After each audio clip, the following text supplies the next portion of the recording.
晚上好，晚上好。哎，这个游戏就可以那啥了吧？可以录播了吧？欢迎123次元人来了啊！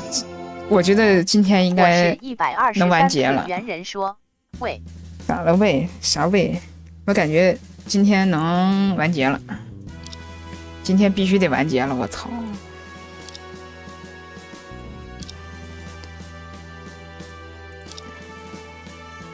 啊，还是前情提要啊，就是说我们的被告是犯罪组织首领啊。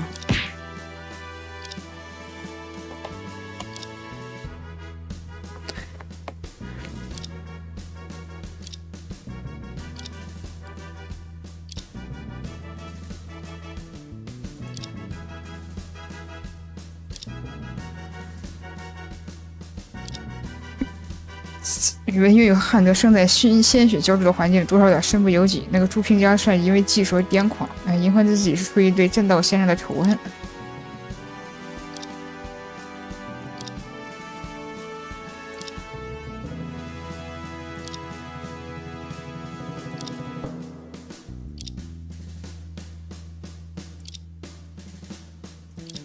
以他的身份领导那些人，就是他怎么说的那话？啊，你想领导那些世界级的伪分子，实在是有点勉强。啊，稍等，领导那些人从来不是他。哎，是啥？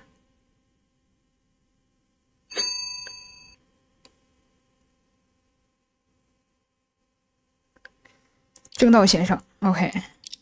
虽然想过二位会给本人带一些麻烦，没想到今天演变至此。正道先生，那个您的随行人员呢？本人已经让他们在屋外静候了，此处没有别人。OK， 您不会再监听或者控制我们的行动了吗？事到如今，本人想隐瞒的事已经被二位尽数公布了，没有意义了。本人此次前来，只是想分享一些情报和审理接下来的走向，我们谁也不知道。本人只能仰仗二位了。态度一下就缓和了，啊。OK 啊。对话：天盾的领导者，银河市天盾首领一事，您是什么时候知道？我在半年前有所怀疑，但真正确定下来，也就在案发的前几日而已。论得更早一点，也不至于让事情发展于此。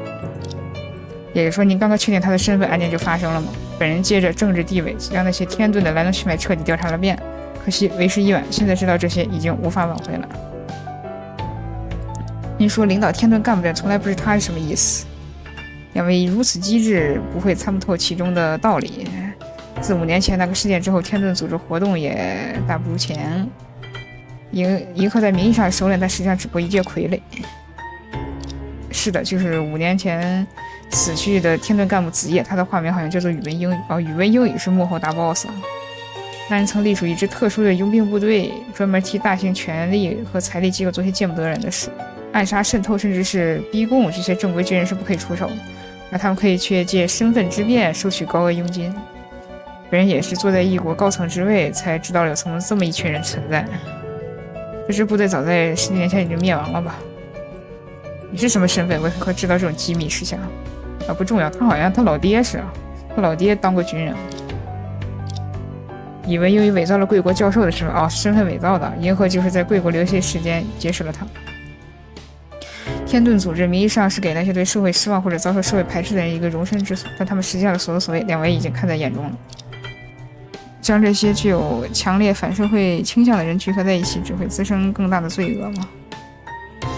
没有人生来便具有这种倾向，他们的人格都是由后天塑造经历的。不过他们一旦聚集起来有了力量，还有可能对冷落他们的社会发起报复。这组织从名字到初衷，明明是防御，到头来却充满了侵略和杀戮，想来还真是讽刺。你的意思是，银河军是被语文英语蛊惑才成为名义上的首领吗？与其说是被他蛊惑，不如说是心甘情愿的被他利用吧。那孩子自小缺乏管教，性情比同龄人阴沉与偏执得多，再加上本人曾做出不可饶恕之事，他因此做邪道也是无可奈何。因为那些人威武在旁人看来不可思议，但本人眼中却是意料之中。我现在必须要问一问您，自从我们接手这个案子以来，您一直在从中作梗，无论是阻挠我们和银河见面，还是经常一场伪剧的闹政，您在本案的目的到底是什么？你们想不到吗？或者还是听您亲口说出来比较好。OK 了。本人得知银河的身份是在抵达贵国之后，当时本人与他订了同一家酒店，我们已经多年没有交流，我不想前去打个招呼。但当我支开下手走到他们房门时，发现了地毯上一角恰好翘了起来。这个微小的变化让他的房门无法关严，于是我听到了其中的对话。喂，我现在已经没有别人可用了，真的不来支援吗？我和你并不在同一个城市，以后葵月落日街头也不需要我。哦，是谁啊？是那个玉兔吗？也罢，对了，就帮我查查沙鲁瑶的动向吧。那家伙对组织威胁太大了。他出现在天津贸易中心是冲着谁来的？正常之情，你想多了。那就说明内部咱有人呗。就是这样，是。本人这些云少与银河接触甚少，谈不上对他有多了解，但听到了此番对话，我立刻明白了他的所谋划之举。哎，为什么我的耳机那个头发总是弄到我的耳朵里呢？我靠！好痒啊，好难受啊！无论是他的身份，还是他这些年犯下的罪行，只要稍加思索，便能推断出全貌。按照您刚才的描述，银河君和沟通人难道是玉兔吗？很有可能。不过，即使本人之力也难以查到通话另一端之人的身份。那么，你与银河关系不和已久，没有什么父子情分可言。您在国内虽然炙手可热，但也却政敌环伺，不少您正等着您出错。即便如此，在得知银河是犯罪组织首领之后，您的第一反应却是袒护他吗？若你以您的权势想保他，应该还存在其他方法吧？有什么必要亲自替他抵罪呢？有点看不明白了。天顿在全球为祸多年，多少双眼睛都在盯着，无论是国际刑警、硅谷司法界人士，还有你们这样与天顿有私人恩怨之人，都在屏住气息，等待一条大鱼上钩。本人的身份不是恰好符合诸位对华穗的预期吗？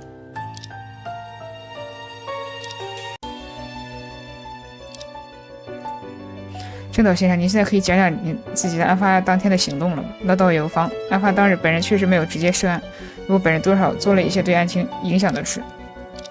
护送那位小朋友到188层时，本人听到了天台方向有枪声传来，那应该是银河军枪击天台防盗门发出的声音吧？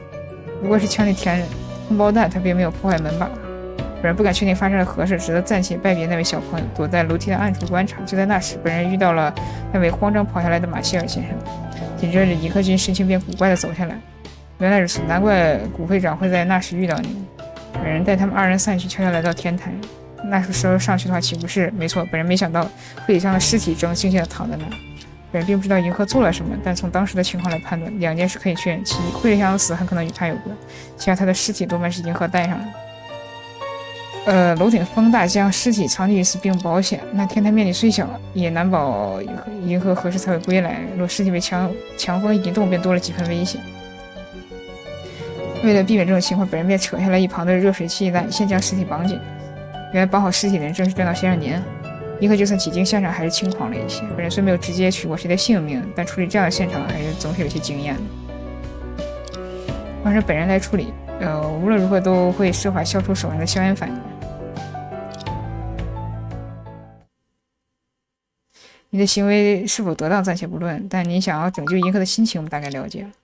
只不过啊，又冒出来了啊！哎，淡定，不管结果如何，真田先生为了救你，为了帮你，可是做了不少事。漂亮销售所谓的表演，不知道演给谁看。如果没记错啊，这屋子可是被告的休息室吧？本男人现在要休息了。敢问你刚刚做了伪证的闲男人等，想在这里待着干嘛？哎，法院那边因为天天年纪太小的缘故，需要办理特殊的传唤手续。银河君你的处境自己应该比我们更清楚，说不定这是你父子二人最后一次以正常方式见面了。哎，这是一个令人作呕的机会。我看你们比我想要，不如让给你吗？现在以你律师的身份要求你静一静。杀害林小璐凶手你不想找吗？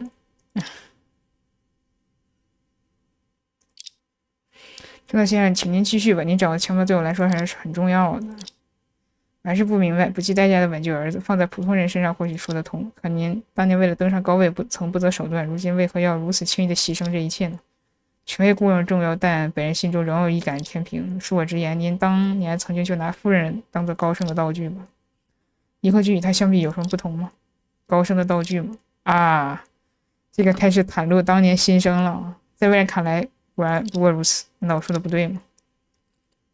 银河会这样认为并不奇怪，但我问你，若我们夫妻二人感情不和，世界他为何又会以命相护呢？陈年旧事了。啥意思啊？有情况啊！当年本人为了挽回正山败局，确实策划了一桩伪造的行刺案。这件事想必银河已经对你们说过了，只不过……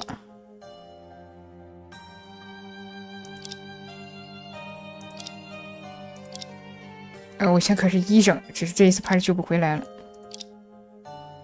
我只是不想让你卷入这些政治把戏，才没有告诉你。我想过这个可能，但还是怕。我怕万一这刺客是真的，你可就危险了。我走之后，你应该会自己照顾好自己的，对吗？会的。有你在，会江也会好的吧？你都知道。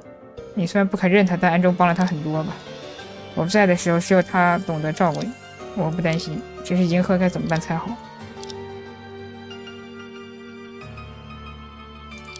本人算不上一个好丈夫，一个好父亲。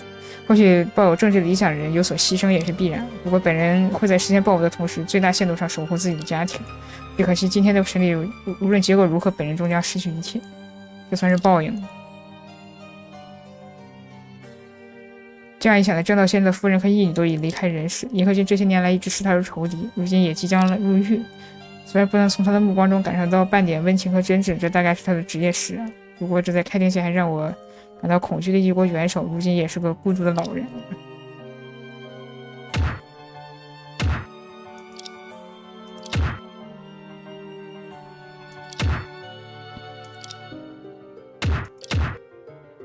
这都是他的一面之词。我接受语文老师的教导，建起令人闻风丧胆的犯罪帝国，就是为了让你这样的人从世界上彻底消失。天盾正是我在老师的帮助下建立起来的成果。从那时起，我决心带着天盾把你这些伪善的脸撕个粉碎。可你有没有想过，就算你走上这样的邪路，直接就能死而复生吗？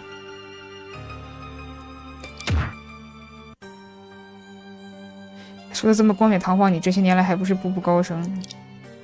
天照民国仅以弹丸之地，内有资源匮乏危机，党派征伐不断内耗，不仅有近邻虎视眈眈，西方强国更以保护为名对我国资源巧取豪夺。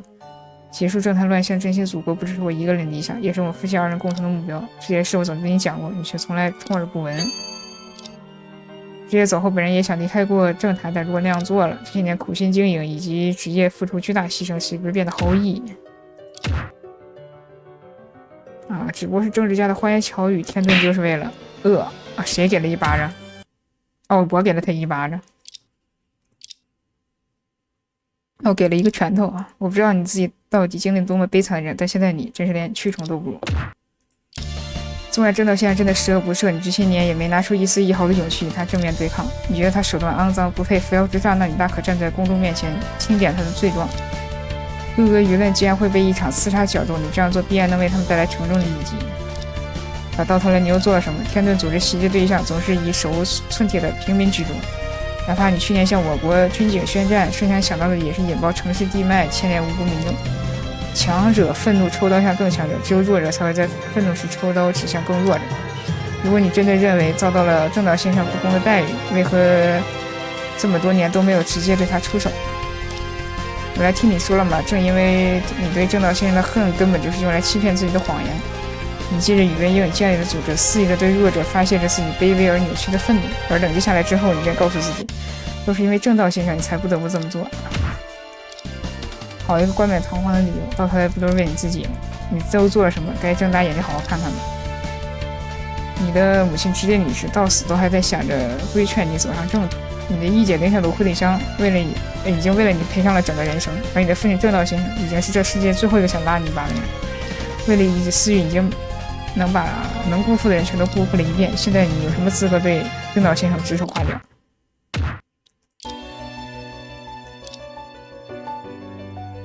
但是天遁的存在愚公为我国徒增污名，于此又祸害了不少平民百姓。现在就连你从小便亲近的惠理香也被你逼上死路，你到现在该醒醒了吧？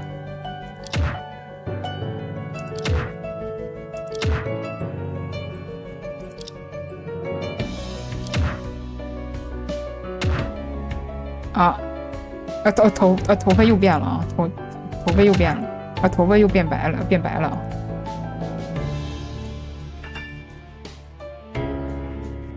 当场变白发啊！银河君绝望的哭嚎着，仿佛长久以来支撑他的信仰终于在一瞬间彻底坍塌。即便是他的父亲正道先生也没有上前安慰他，我甚至有一瞬间觉得这个犯罪组织首领只不过是个心智不全的巨婴，一个不能控制欲望和情绪的人，一旦拥有了力量，也是这样灾难性的后果。如今这个癫狂不已的青年已经为世界带来太多纷扰，等待他的不仅仅是牢狱之灾，他心灵的那片荒漠恐怕再也无法填补了。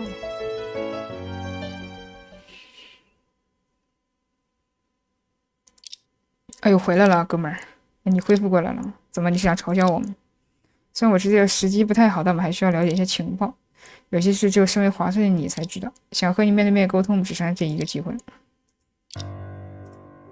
OK 啊，当年事件的真相。银河君，关于7·6号事件，你知道些什么吗？啊，什么事件？这是当年相继发生在天虹体育场以及这座法院里的案件啊。那个你们还专门收取了编号，也不怕麻烦。我就不兜圈子了。当年在体育场里是谁杀死的刑警石中剑，你知道吗？当时的情景我倒是听惠理香说过，无论是语文老师还是惠理香，遇到这种情况选择干掉叛徒北斗都很正常。我只能告诉你，惠理香没有动手，而老师有没有动手我不知道。从他被捕到遇害，我都没有机会和他交流。我知道的不比你们多。但语文因为死亡现场呢，在这个法院里到底发生了什么？这个我就实话说了吧。当时我的命令只是让惠理香制造混乱，协助老师脱身罢了。至于谁杀谁，我既不知道也不关心。老师要么是和房间里另外2个人同归于尽，要么就是被贵国暗中做掉了，所以我才把这笔账记在贵国头上，没毛病吧？也就是说，你当时并不清楚当时的状况。我当时在矿坑里忙着演戏，前线的事都是惠理香告诉我，后来才知道他对语文老师有杀意，不过那仅仅是一个念头吧。既然老师死于枪击，那就不是他做的，就这么简单。即使万不得已的时候，他也不会用枪，绝对不可能。这可不是他会不会用的问题，他这辈子最讨厌的就是枪，因为那会让他想起母亲的死，他仅让他碰枪，简直像要了他命一样。OK， 除了林小璐和语文英语以外，你是否派遣过其他人前去法庭待命？我为什么要做多余的事？只是制造混乱的话，惠理香一个人就够了。基于杀死子夜的林小璐不会碰枪，又没有第三方在现场呢？那时候究竟是谁下的手？可以说是当年7位干部加入组织的事吗？这就复杂了。长话短说，多数人都是语文老师邀请。当年老师有了这个想法时，只聚集了我、他和玉兔3个人。原来玉兔是这么早期的成员吗？我也不知道他是什么来路，不过老师让我信任他，我就照着做了。那家伙相当神通广大，好像在全球都不用眼线，每个国家的警方情报他都能拿到，我们靠他提供的信息躲过了多次围剿。不过除了他是女性之外，我对他一无所知就是了。组织成立半年之后，向线和汉德才相继加入。向线的身份在组织里不是秘密，毕竟能搞出这么多高科技玩意儿的人，全世界也没几个。不过我听老师说，向线和他玉兔本来就是10多年前的旧识。哦，这个玉兔身份也很神秘啊。他们之间发生过什么我就不清楚。而汉德的毒品生意需要渠道，天遁为了他充当保护伞之后再分成。经过挺久之后，惠理香和北斗才主动要求加入。我并不希望惠理香被卷入这些事件，可他决定的事我是劝不住的，所以才演变成了今天的局面。那同时期加入的石刑警，那个现实的警察都不是他3番5次的泄露贵国警方的机密，甚至还指挥我们劫了2次押送组织成员的车队，我们也不会如此信任他。石刑警为了复仇竟然做出这种事吗？我有点不知道该如何评价他的行为还有2分钟啊。虽然和初中有所不同，但本人总算了却了一桩心事。龙所长李律师，对于2位的鼎力相助，本人深感感激，不必客气。郑导先生也帮了大忙，哪里？倒是本人在开庭之初给你们添了不少麻烦，该向2位致歉才是。如果郑导先生没有犯下手枪口径的错误，说不定我真的就束手无策了。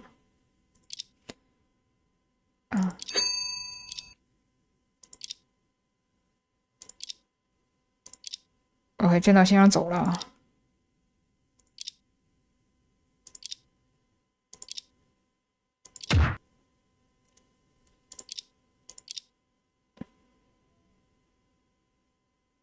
楼道对面骚动结束了，看来沙星姐的手续已经办完了，我们走吧，龙叔。OK， 成败在此一举。果然，我觉得这块应该就牵扯到99层这个事儿了。欢迎奈川下划线酱进入直播间。奈川酱，晚上好，晚上好，欢迎奈川酱。哎，奈川酱是刚才给我买钥匙串的那个人吗？没有中通快递啊，反正我选的我家的地址是没有中通快递，我是直接从厂商那边发货的，直接邮到你写的那个地址。那么我宣布天津贸易中心杀人一案现在继续审理。OK 啊，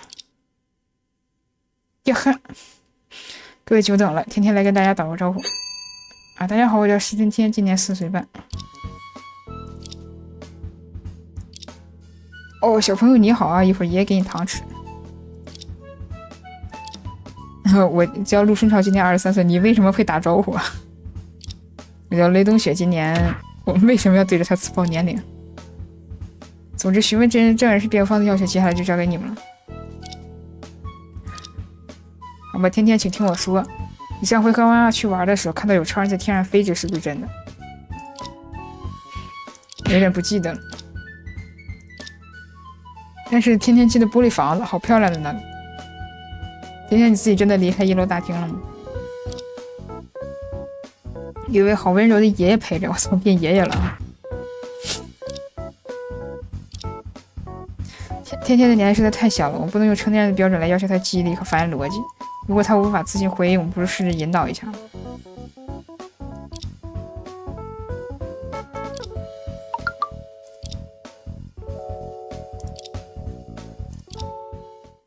OK， 那天上午你都做了什么好吗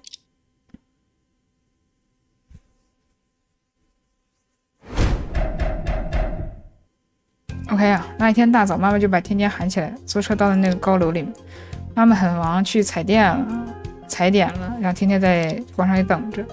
天天遇到了夏兰小姨，小姨给天天纸和笔。天天还看到墨镜老伯，他在拿刷子写字。广场上的人很多，天天特别想去那个玻璃房玩。天天看到一位很温柔的爷爷，就让他带着进去。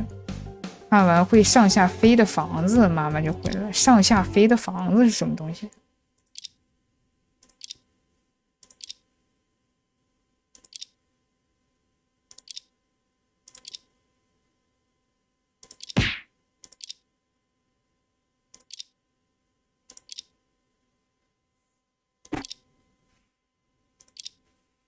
然后用追问来引导他。OK，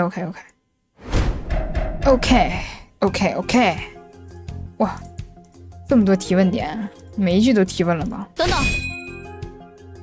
玻璃房子指的就是贸易中心那个透明的观光电梯了吧？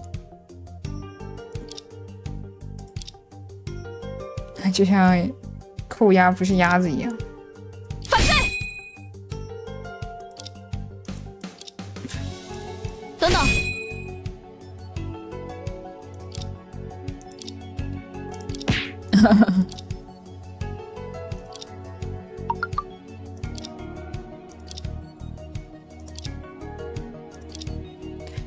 爷爷让玻璃房子飞上去，然后他出去又把天天送下来了。啊，没有，就说明没有出过电梯啊。等等，你回到大堂，到妈妈回来经过了多久？还挺久的呀，挺久的，就是挺久的。妈妈回来的时候你在做什么？刚好画了一幅画，纸和笔是夏兰小姨给的。我觉得可以把那个画拿出来看一看啊，是不是画了什么东西？6点准时起床，6点半开车出门，7点1刻左右就到达了案发现场。等等。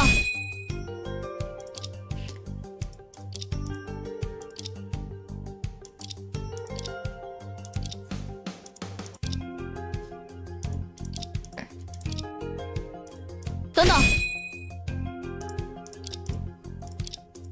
反对！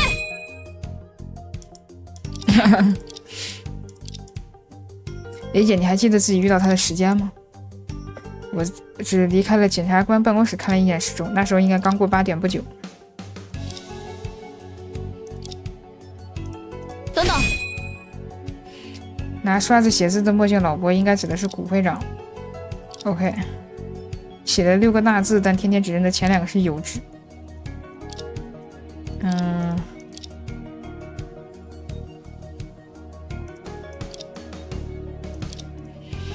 有志者施敬成6个字。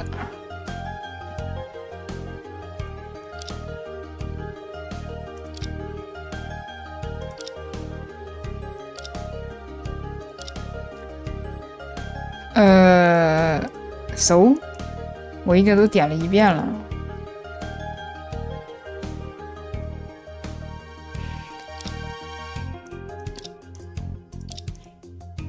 如果正道仙战还在，可以提供一些帮助。问完一轮了，立刻终止询问，并且帮着天天梳理他的经历吗？我觉得可以，我觉得可以。先是放到大厅里，再遇到了夏兰，然后再遇到了那个古会长，然后再是正道先生。对，第一件事自然是跟着沙宣警一起来到贸易中心，后来沙宣警离开了天天，他遇到了雷夏兰。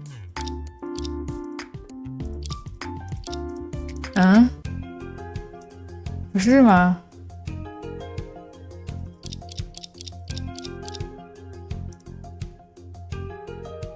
第一个不是遇到雷夏兰吗？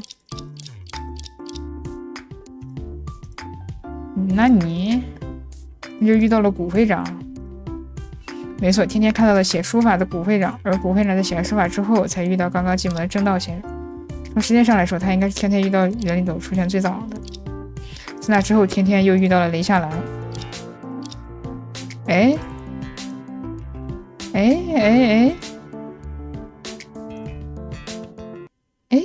但是出来之后遇到了雷夏兰是吗 ？OK， 那再保存一下。正道，没错，正道现在一进门就遇到了天天。天天只是告诉他，天天想去玻璃房看看，然后就一直瞪着他。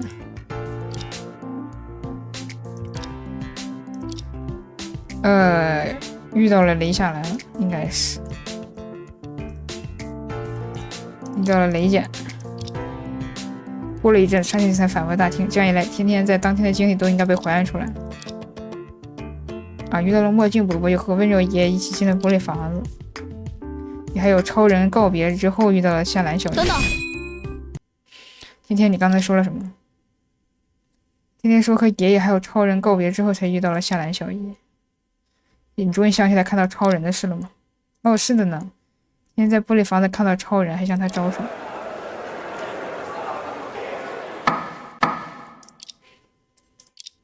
没错，即使这么小的孩子，只要慢慢梳理，同样可以唤起他的记忆。关于你看到超人，可以向我们详细的描述一下吗？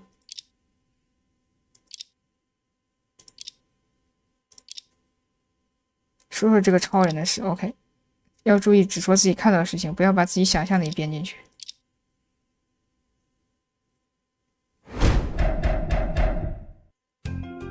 天天想起来了，天天真的看到了超人，是在那个会上下飞的玻璃房子上升的时候看到的。超人从对面大楼咻的一下朝天天飞了过来，天天让爷爷一起看，但爷爷没有看到呢。那个超人究竟是？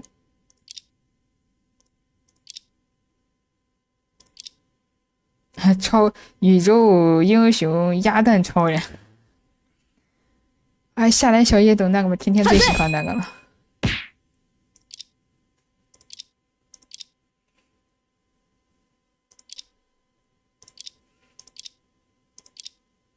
那么天天关于这个超人的事，姐姐还想知道的多一点，好不好 ？OK。又讲了直接询问了直接询问了。OK。等等，因为他是超人，有什么方法可以让天天把超人的飞行方式形容出来？记录下来呢？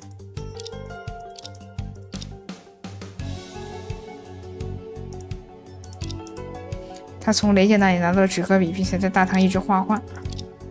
对，你是不是画下来了？天天，你是从电梯回来之后才开始画画的吧？你画的什么内容？天天就是把电梯上看到的事情画下来了呀。没错，就是这个。审判长，辩方希望证人能将画作提交上来，作为证人受理。犯罪！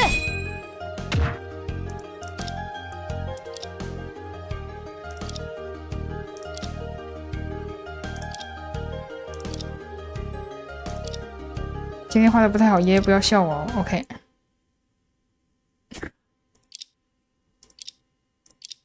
那啥呀，这是？这样就能搞定了才怪！这画的到底什么鬼玩意儿？这个画作上的色彩是什么回事？它的笔是我提供的，当时只带了红蓝两种颜色。中间这个人物是怎么回事？因为天天看到了超人，就画出了超人的样子。超人就像缆车一样，咻的一下飞到了玻璃房子的下面。天天就把这个画面画下来了。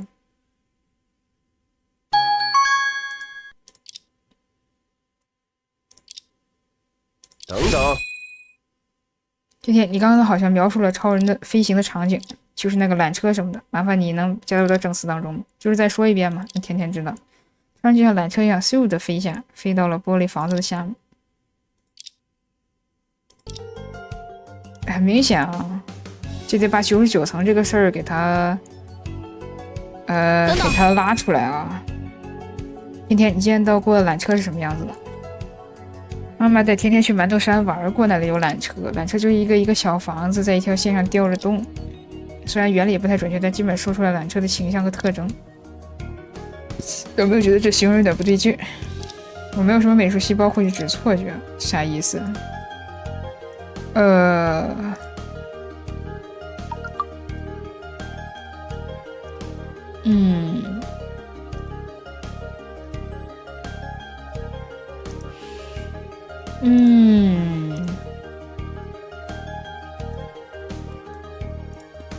爷爷没有看到，还是再看一遍其他句子。他好像心情不好，一直在思考，根本没有看外面。从时间上来看，征道先生刚到188层就听到顶层来到了枪声，所以他才送天天下楼，赶紧跑去顶层观察情况。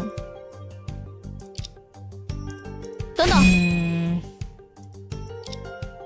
是一个会飞很厉害的人。天天只记得一个黑色的人影，能在天上飞的当然是超人了。等等，你是说你在电梯上升的时候看到的，但下降的时候没有再次看到。房子下来的时候，超人已经不见了。那个超人有看到你们吗？没有。天天朝他挥手，但他好像也没有看到天天。你的凶手并不知道自己被人目击到了。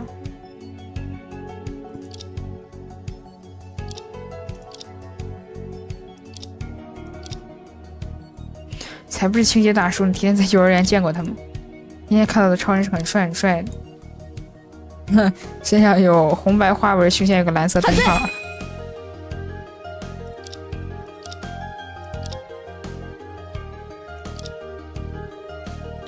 不过姐姐为什么对儿童特摄剧如此熟悉？该不会现在还在看吧？为什么啊？为什么啊？成年人我也在看啊，真的是，我也在看特摄剧，还是尽量多问这个超人的细节嘛。但是我靠，不知道，不知道什么证据啊？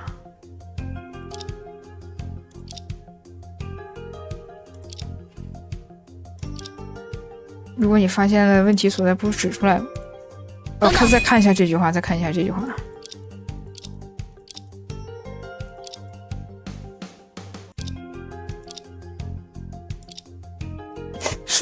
是指这个画儿吗？我稍等啊，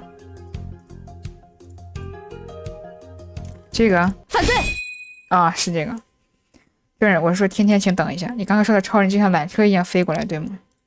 那你应该知道，缆车这种东西并不能像飞机那样凭空漂浮在空中，对吗？可是你画的这幅画里，这位超人却举着双手在天空中飞行，这是什么？因为天天还没有画完，妈妈就回来了。天天不想让妈妈知道跑去玩了，所以就没有再画下去了。果然如此，那么天天可以让姐姐添上一笔，帮你完成这幅画吗？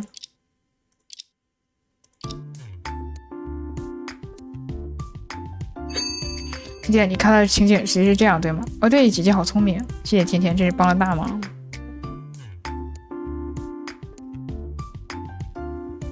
我还是不太明白添了这条换之后画面有什么变化。东选意识到了吗？如果今天看到的超人是以这样的形式进行飞行的话，本来的性质可以再次发生逆转。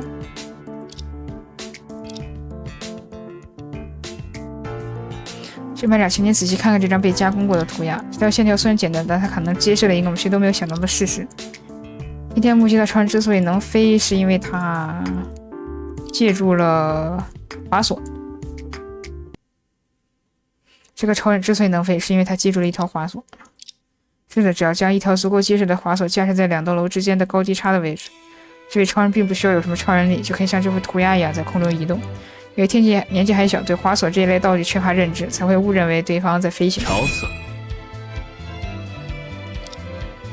反对！孩子无法凭空捏造出这么多超现实的内容，他所说的情节一定有事实根据，而辩方的结论是对天天画作和目击证词的合理推测。如果还有其他疑点，就来正面对决。OK， 又来了啊，又来了，劈开了啊！赶紧进行一个保存。你想说的是，有一个人从对面的大楼滑到了天际贸易中心？是的，无论他看起来多么不符合直觉，但这个我等一下，我看一下我的麦啊。OK， 我这开了。可能性可以完美解释现在的一切。是吗？我却觉得它漏洞百出。首先，2栋楼的距离有50多米，在这么长的距离间滑动，势必会引起路人的注意。反对！不是的。哎，等一下啊！为什么我的麦克风识别字幕它又不行了？它又不行了。Connecting。OK， 好了。只要滑索被架设在足够高的位置，地面上的行人便无法看清。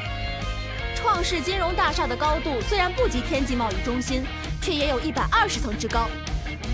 真正的案发地点在天际贸易中心的101层，想必滑动入侵的起点高度不会比这层差多少。一次发生在至少300米高空的移动，可没有你说的那么引人注目。反对。就算不会被路人关注，但滑索本身要如何设置？架设50多米，足以承受1个人重量的绳索，已经算不上小型工程了。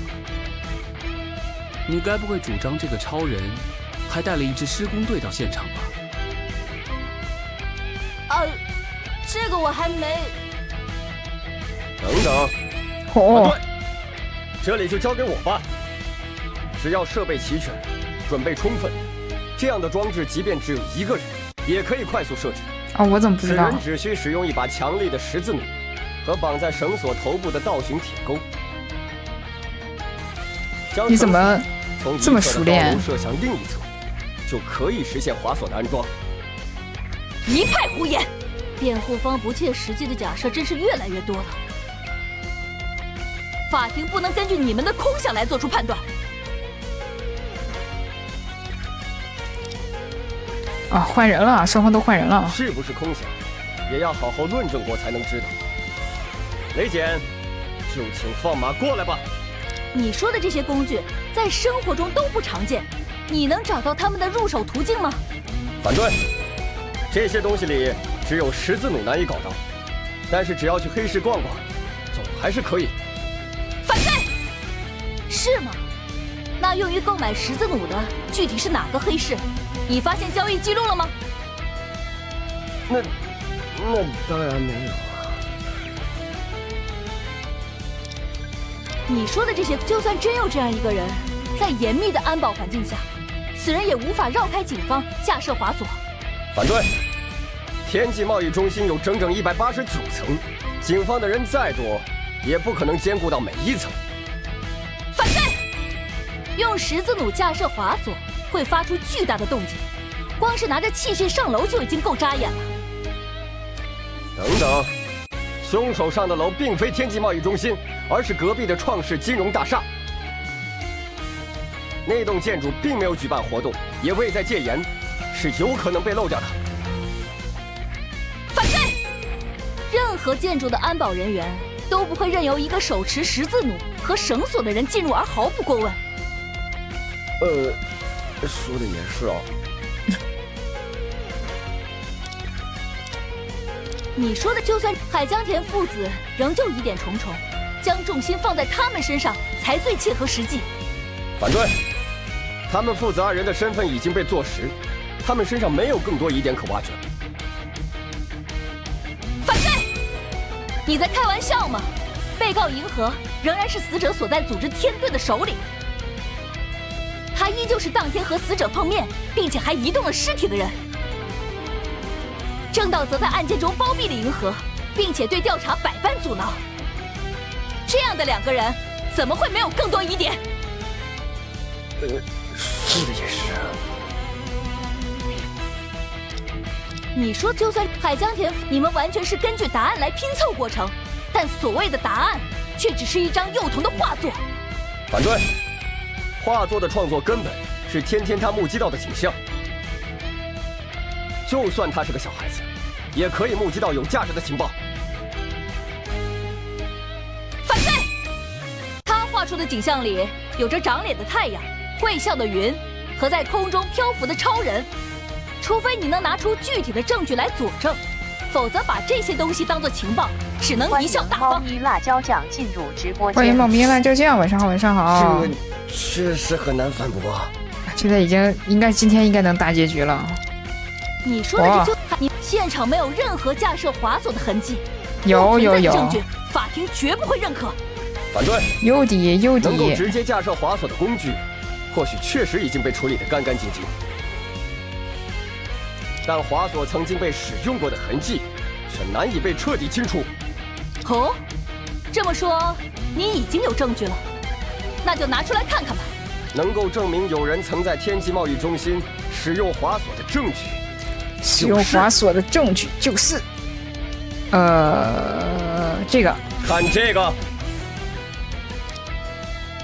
99层美国领事馆内部金属框，还有101层的窗口。没错，对面创始金融大厦使用已久，有什么样的痕迹都不足为奇。但是天际贸易中心是一座在案发当日刚刚剪彩的全新建筑，而99层更是除了国歌会长之外无人能进。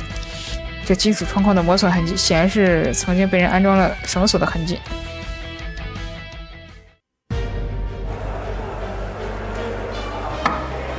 反对！就凭这种磨损，说是安装过绳索也未免太牵强了吗？如果只在窗框上磨损，或许不足为奇，证实确实有人使用过滑索。但是顺着这个思路，可以明辨一件事：从昨天开始就一直困扰在法庭的证物，辩方还有更多证据要出示。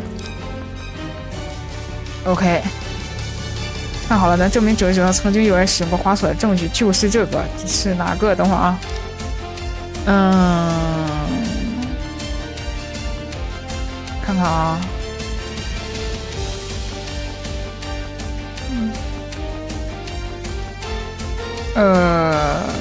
是99层曾经使用过滑索。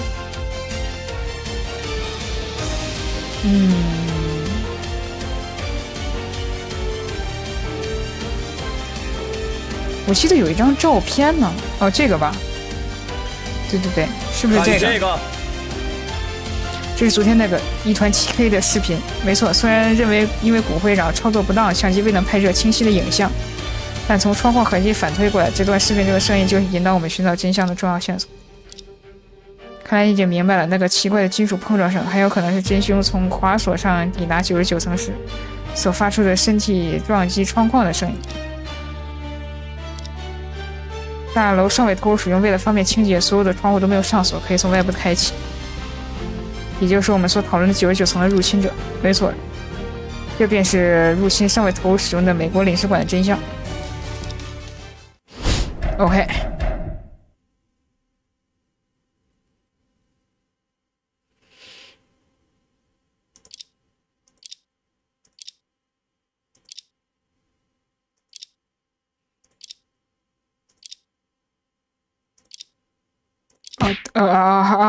还要变成图片啊！强行加一嘴，其实我也觉得很好理解啊。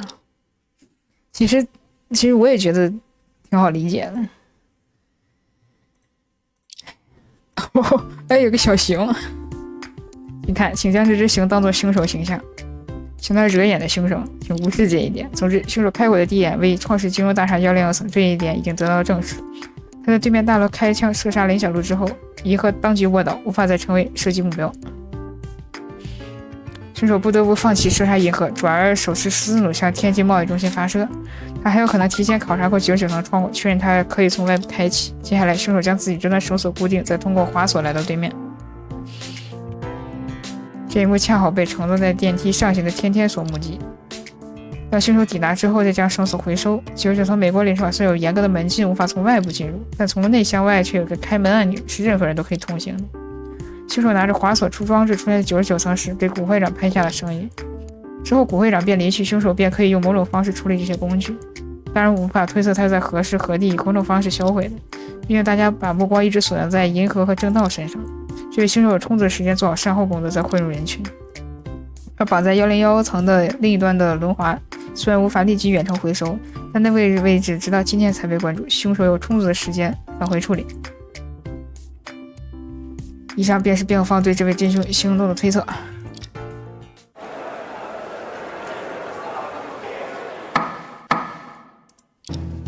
那么本身的阐述下法庭对本案的看法，本人银河已被证实为天顿组织首领华穗，他所犯下的罪行可谓罄竹难书。然而本庭审理的是贸易中心林小璐会像遇害一样，就在刚刚，辩方提交的推理和证据已经完整昭示了另一种可能。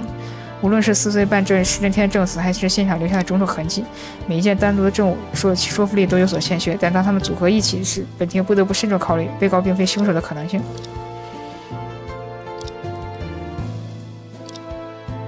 提出一个最急迫同时也最重要的问题，我感谢猫咪辣椒酱赠送的一个好运右叶。猫咪辣椒酱的一个好运右叶。感谢猫咪辣椒酱一个好运右叶。奇迹的这位真凶究竟是什么人？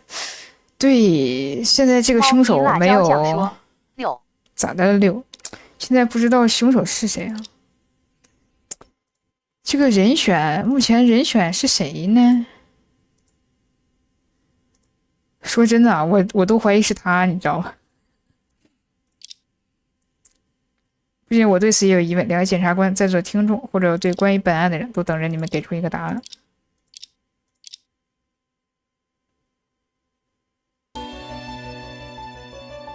当我想到滑索这条通道时，已经意识到一个先前假设必须要被推翻。凶手在狙击林小璐之后，哪怕去用滑索，也要迅速返回天津贸易中心。这证实了这人在天津贸易中心还有急事要完成。这样的一个人，我们不但见过，还有可能认识。自己想想吧，谁？现在距离案发已过多日，西部的火药残留根本不能证明和案件有任何关联。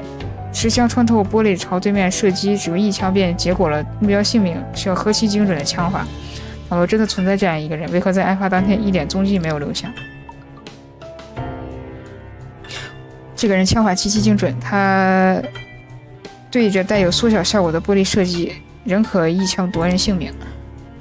我现在真觉得是那个人，这是个机器人，估计又是说啊，这个凶手是个机器人。在检采仪式中间，你正在演讲的一具尸体突然从窗外垂了下来，之后警人认定这个尸体是被枪击的，就对在场人逐一排查，然后只有本人身上检测到硝烟反应。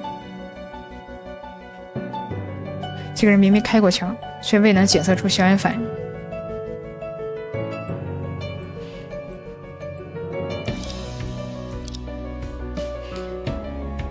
我和雷检早在昨晚就让人查看过这个街区每一栋大楼、每一部电梯的监控，我们没有在摄像头上发现任何一名不属于此处的可疑人士。哎呀，我现在还没想到这到底是谁呀！即使被2名检察官逐一排查，这个人却始终未能发现。说不定这个案子深入下去，会引出某个让我们难以接受的事实，而在我们身体当中的选择，会改变很多人的命运。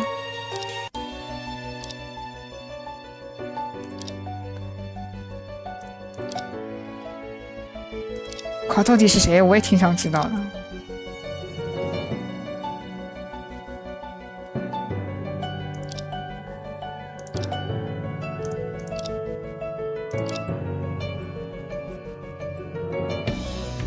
读取准备好了吗？交给我吧，审判长。辩方先要提交本案推理的最终答案。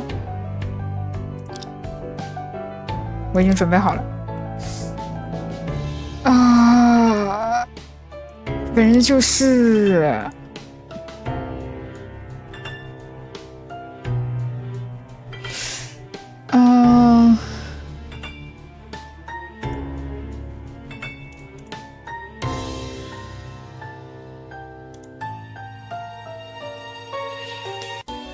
他吗？杀路遥吗？我现在有一种可能性，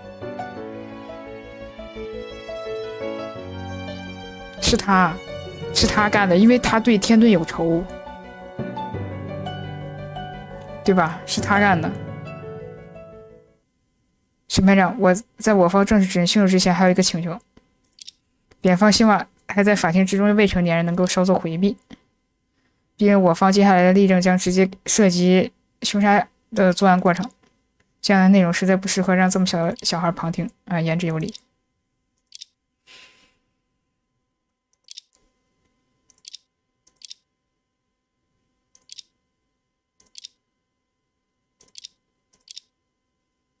果然啊，是杀路遥啊，就是他了。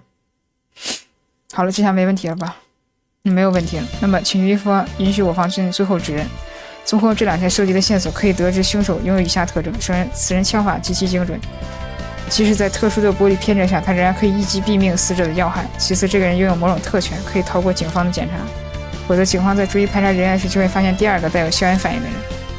其三，此人的身份与容貌均与可疑二字无缘，即使他能够自主出入现场和周边设施，也不会被2位检察官注意到。我方最后的答案就是他。我自己也希望搞错了。欢迎 B 站第2大黄进入欢迎 B 站大黄，晚上好，晚上好，欢迎来到沙直播间。刚刚来到了指认凶手了，最终凶手了，高潮阶段了。B 站第2大黄说：“晚上好，晚上好，晚上好。”在案发现场实施计划杀死林小璐、惠祥，并意图嫁祸银河的人，就是负责本案的刑警杀路遥。B 站第2大黄说：“今晚要结束第5章了。”是啊，是啊，是要完结了，要完结了，呱唧呱唧了。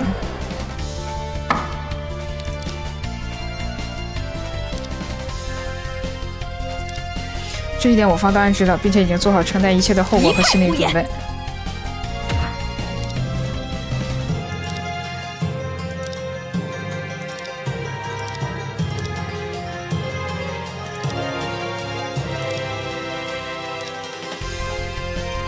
是认真的。不知不觉，我已经作为律师站在法庭上已经很长一段时间了。这1年来，我遇到形形色色的人。冷漠的，热情的，啊，我以为是自闭的呢，阴郁的，阳光的，淡然的，复杂的，经历了林林总总的事，开心的。悲伤的，可怕的，意外的，落寞的。现在这一切终要画上句号了。没错，就由我们亲手为这5年的因果画上句号了。是的，此时此刻我有一件政务要出示，它正昭示着我方对此次指控的决心。是什么决心啊？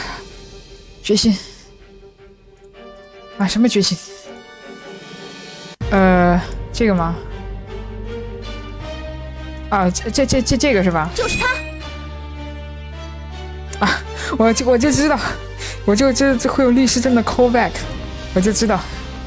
这是你的律师证，是的，它正代表着辩方我雷同学此时此刻的心情，揭露幕后真凶的决心。检方在此正式指控杀路遥为杀死林小璐的幕后真凶。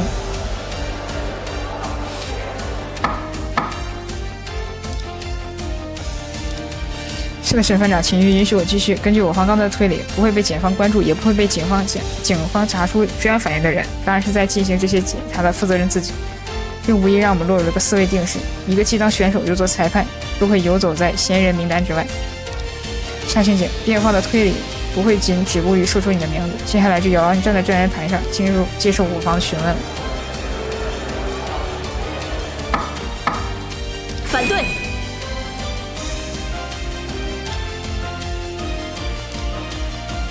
沙欣姐，请不要装作这副轻浮的模样，你应该知道我是认真的。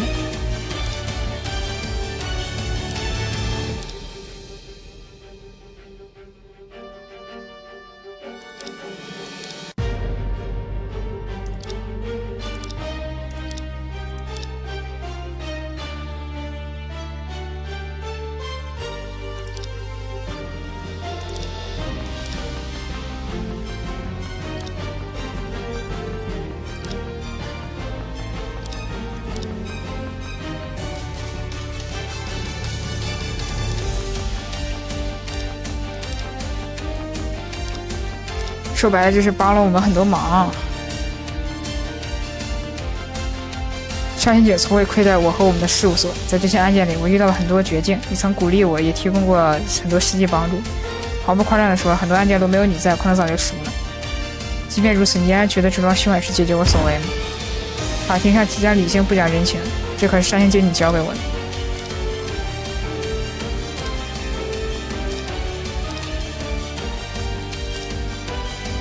OK 啊，休庭20分钟。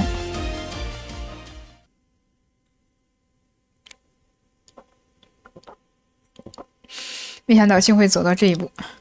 我虽然得出了合理的答案，但这一切的因果都还没想好呢。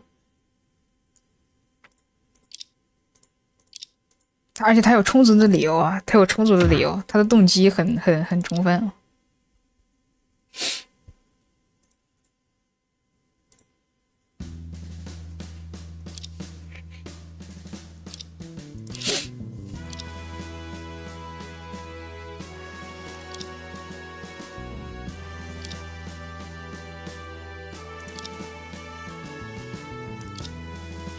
如果还像之前那样胡言乱语，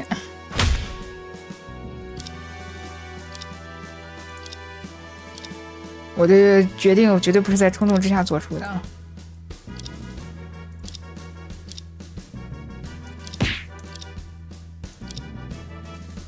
但是我作为一个律师所看到的真相不会因此改变。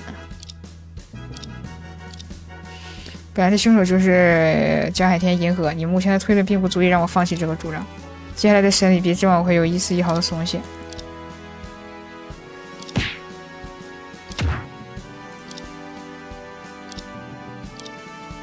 总之，你们便好自为之吧。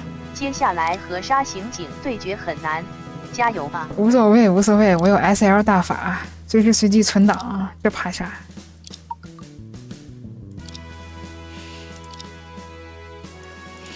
？OK 啊。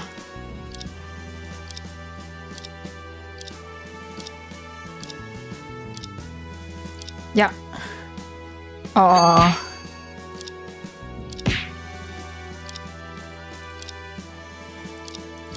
作为一个律师所看到的真相仅此而已。所谓真相必然是已经发生过的事。啥意思啊？啥意思呀？你个啥呀？你年纪是不是比我小？凭什么教育我呀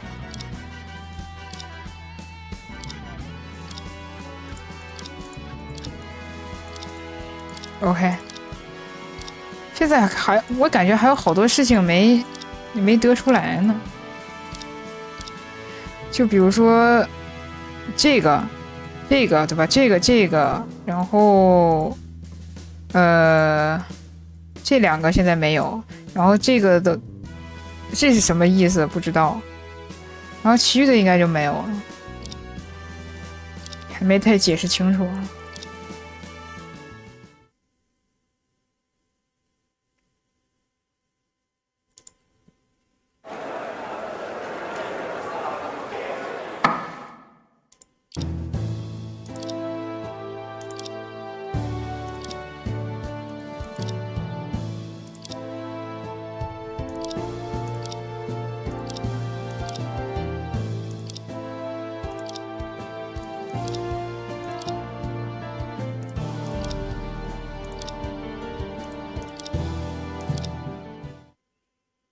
OK。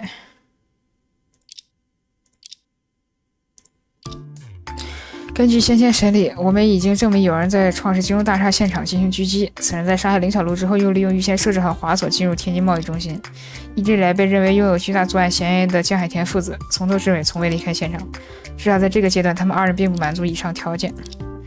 凶手设计谋杀奎月、林小璐，又陷害华穗，可以看出对方的目的正是天盾组织高层干部。然而，要在警方眼皮底下不透露痕迹打击天盾，可没有那么简单。这位凶手不仅可以自由地离开现场，而不被人关注，同时逃离一切检查，还对现场的警力布置乃至天盾的情报了如指掌。沙刑警这样的人就只有你了。反对。OK， 此外，现场的每一位警员都满足这个条件。沙刑警并不是唯一的嫌疑人。沙刑警如果真想击杀林小璐，完全没有必要做出。对。啊，他要自己开辩，我要为自己辩护。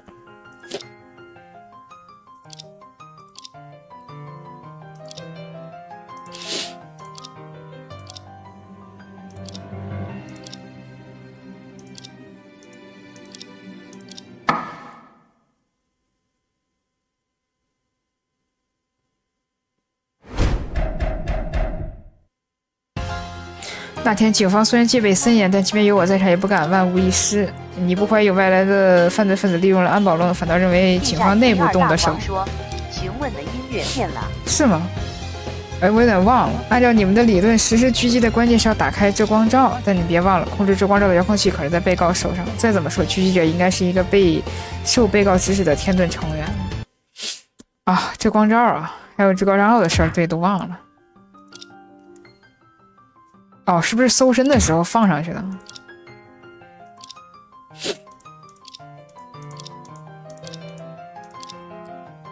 我搜你身的时候偷偷放。二大狂说，这音乐响起的时候，法庭基本上快结束了。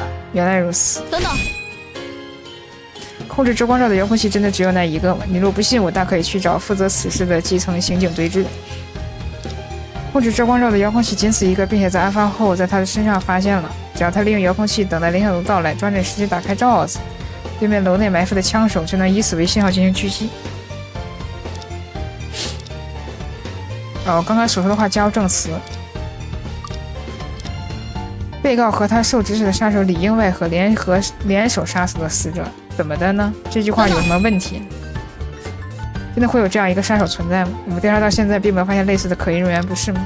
就算杀刑警，你也说不出所谓这个杀手真实面目吗？这类事件与其从这种身份来历不明的外来人入手调查，还不如从现场的滑碎切入来的简单直接。如果不是正道一直施加外加压力，我们无法对被告用点小手段，说不定被告早就把一切交代。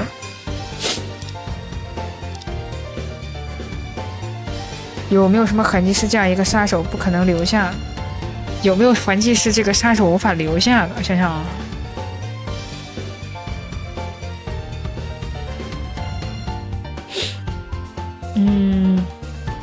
B 站第二大狂说，大记忆恢复术啊？什么大记忆恢复术？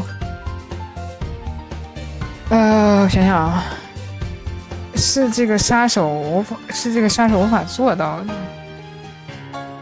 子弹吗？其实我真的不知道选哪个。子弹、弹孔。B 站第二大狂说，简单来讲就是心情滑动。知道。这个啊，我先保存一下。反对。不对了 ，BGM 没停。不对。啊，我靠，有点难啊！想想，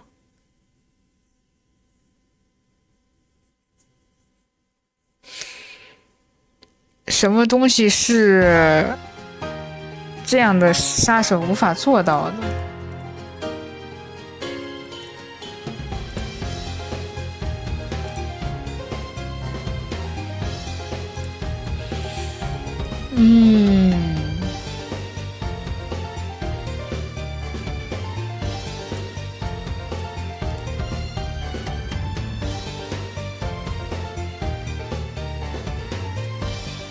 哦，对，这个事儿还没说清楚呢。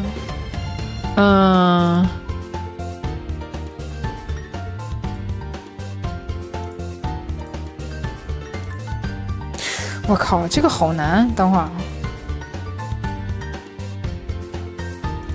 防弹衣。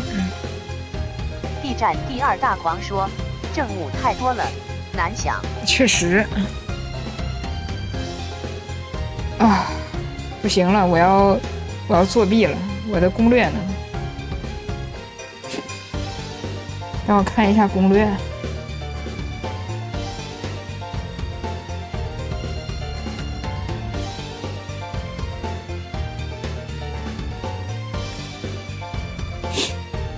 联手杀害选择创世金融大厦的窗户，为什么是这个？反对。非常遗憾，单刑警，你提出这个理论是站不住脚。怎么说？反正如果真的是被告派的杀手，那么他就……对，他这个不需要再回来了。B 站第2大狂说，杀手在案发后没有必要去99层。对，知道了。唯一合理的解释就是凶手是有必要出现在会场现身的人。单刑警，你那天是负责安全工作的重要人员之一，如果是你的话，就有必须要返回天津贸易中心的理由。更何况说你提前知道大楼里将有杀人事件发生，就需要更尽快的返回大楼，以应对各种突发状况的产生。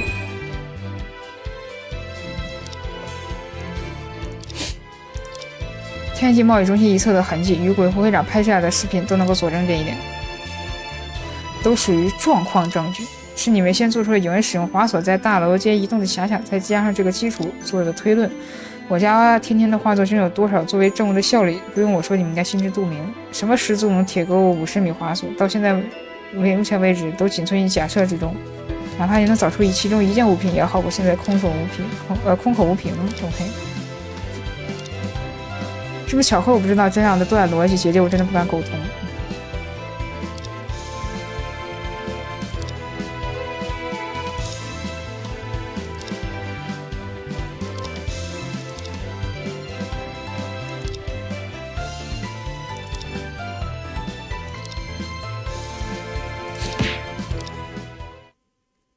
带着先入为主的推理再去寻找佐证的线索，是警方乃至整个司法界办的大忌。OK， 说白了还是得找到证据啊。除此之外，你们可不要忘了，控制周光照的遥控器可是在被告手中发现的。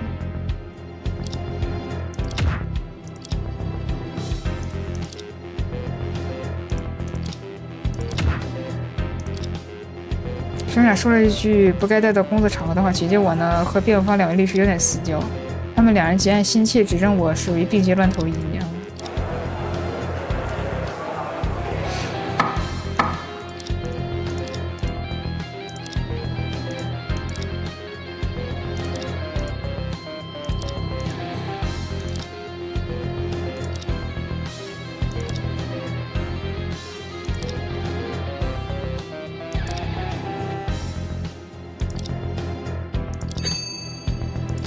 案发之前什么东西？请不要着急下结论，删减点嫌疑还不能就此排除。是的，我们先前已经论证过，凶手之所以能够在被告随机决定的场所设下埋伏，是因为此人在灵小路项链上安装了窃听设备。但有机会这样做的人，世界上可没有几个。哦，是当年是不是就装了窃听的？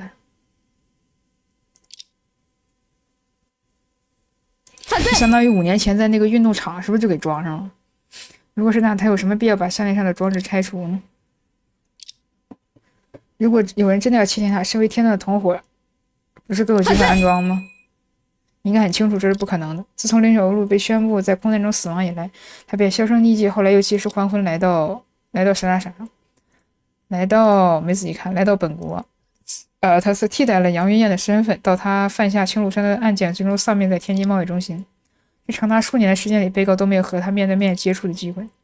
如果他们2人可以自由见面，没必要铤而走险，在此处约见提供资助。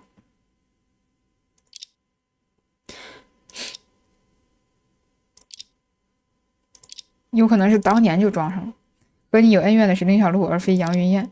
如果你在我们意识到杨艳的真实身份之前就知道她是林小璐的话，你就有机会在警方对入庭人员的例行检查阶段对他这个项链做手脚。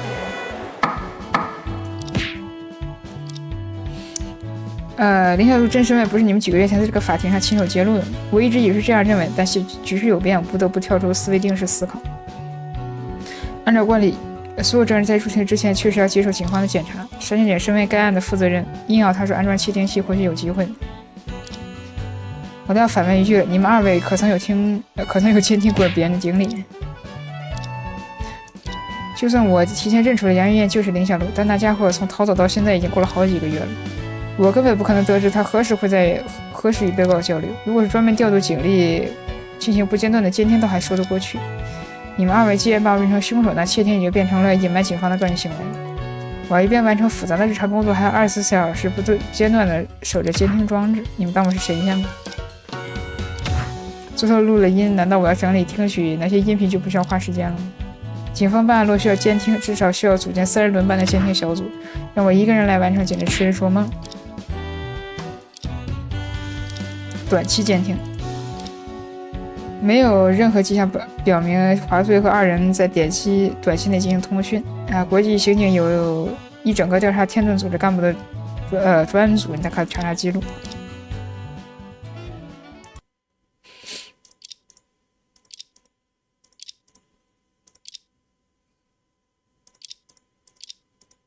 沙小姐是如何确定林小璐和银河联络的，我们已无从得知。所以我们要想的是，在什么情况下林小璐才有必要和银河联络。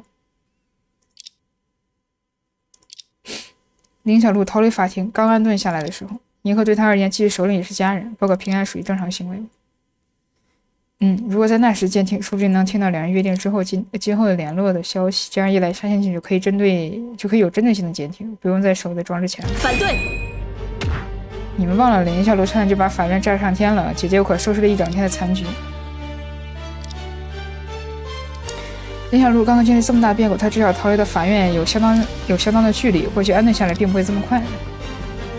我该怎么知道她是否已经安顿下来了？有没有什么办法能让沙仙姐无需监听就能知道林小璐和大致移动轨迹呢？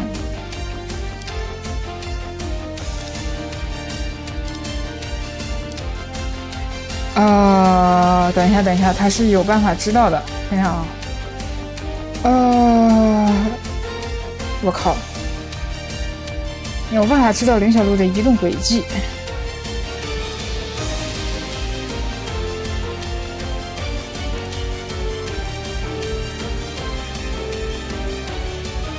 这个吗？我觉得有可能是这个。就是他。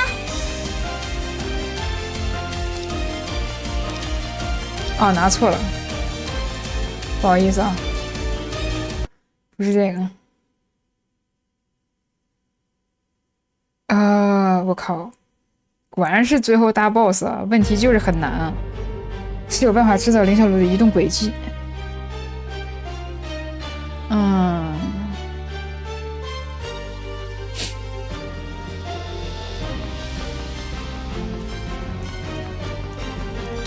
感觉这个种关联性都不是很强。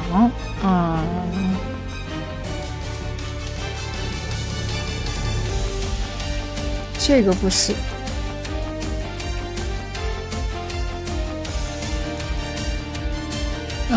照片吗？我感觉也不像。这个就是他。不是。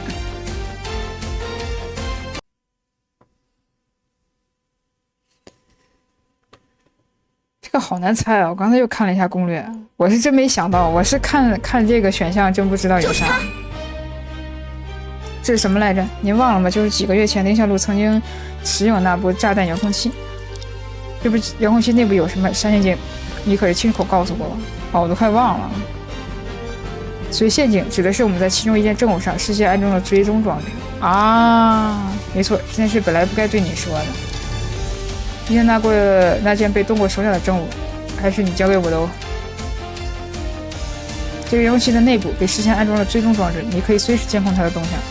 庆祝山一案发生之前，或许遥控器的轨迹是警方的工作行为，但在爆炸发生之后，爆炸炸弹彻底消失，这遥控器对警方而言就失去了意义，而继续监控它的动向就变成了山田警的个人行为。有趣的是，即使这遥控器所对应的炸弹早就爆炸了，可是死者林小璐会将却依然随身携带着它。没错，只要有这件东西在，山田警几乎每时每刻都可以锁定林小璐的位置。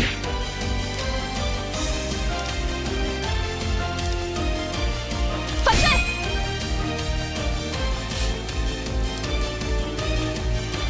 退下！我操，退一下！哦，这两个字儿，哎。沙欣警并不需要确保林小璐会保留遥控器吧，说明他只是恰好看了一眼监控，发现遥控器还在移动，才有了后面的计划。从天津贸易中心来看，沙欣警的行事缜密，作案计划环环相扣。如果这后续一系列计划都是由一个巧合引起的，未免说服力有点不足吧。林小璐之所以拿到它，是因为天盾组织派人袭击了警方的政务仓库，警方为了预防不测，就先一步在遥控器里安装了追踪装置。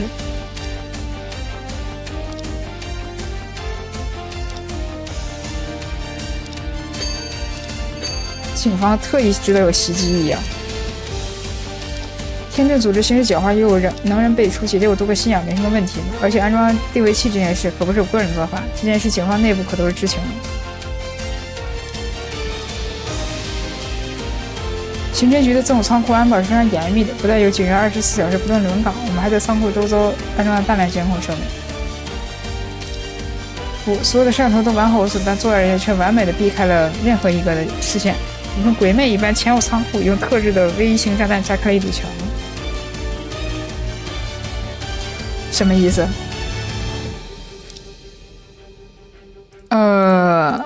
那必然就是有了吧？故意让仓库被袭。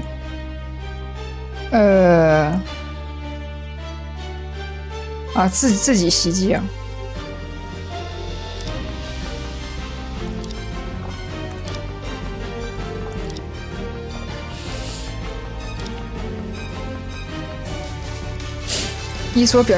山刑警，你比你所表现出来的，比我们先前所想象的都要厉害得多。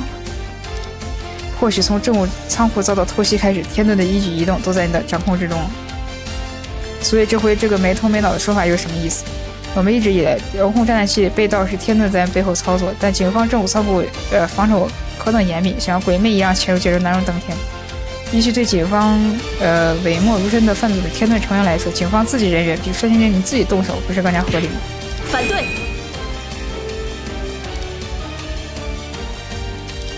山刑警有必要袭击仓库的理由就是他得嫁祸呀，他得嫁祸啊。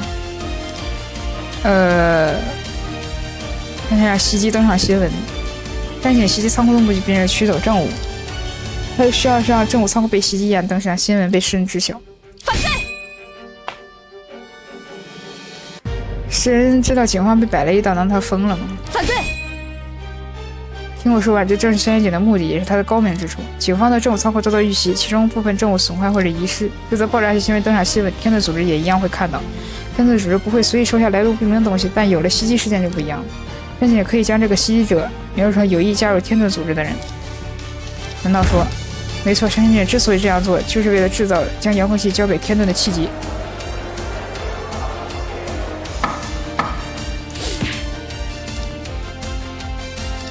没错，山刑警从这一步开始就给天盾设下了一个巨大的陷阱，利用遥控器炸弹将沉默已久的天盾引出来，就是你下的第一步棋。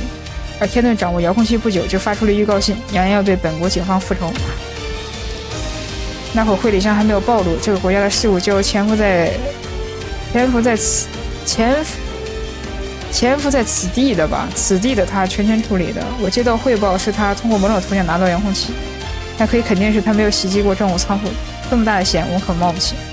林小璐会理上算是组织手里身手数一数二的人，连他都没有胆量动手。山刑警袭击仓库的事，我想你有必要做出解释了。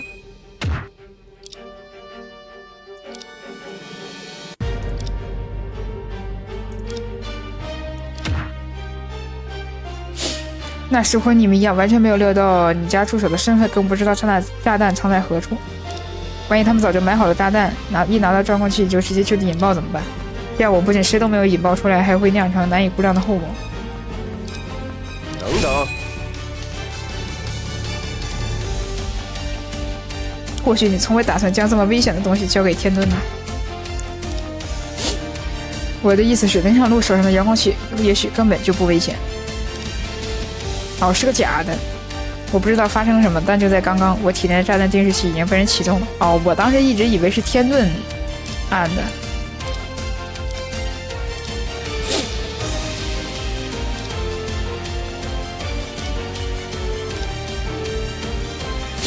当时我就感到奇怪了，红叶抽出炸弹启动时，停上的林小璐表情就和我们一样惊讶，说明他当时根本就没有按下遥控器的开关。那么启动炸弹的自然不会是他，也就是说，林小璐手上的炸弹遥控器其实是个赝品。反对！这个遥控器你不是又没见过，是不是赝品自己看不出来吗？从外观看来，只不过是个黑色的塑料盒子。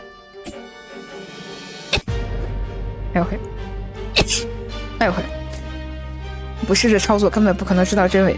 如果遥控器是赝品，就能解释林小璐继续随身携带它的理由，因为他想搞清楚为何当时他没有自己操作，炸弹却引爆了，而处于逃亡状态他暂时没有办法接触到懂行的人士，所以他只能将它一直带在身上，等待机会。反对！但是只要警方对这个林小璐手里回收的遥控器进行检查的话，小姑娘，虽然你的想法很有意思，不过检查就免了。在回收遥控器的同时，警方早就仔细检验过它了。如果你想听的话，现在就可以告诉你，为什么天遁手里的一定是那个独一无二的遥控器。哇！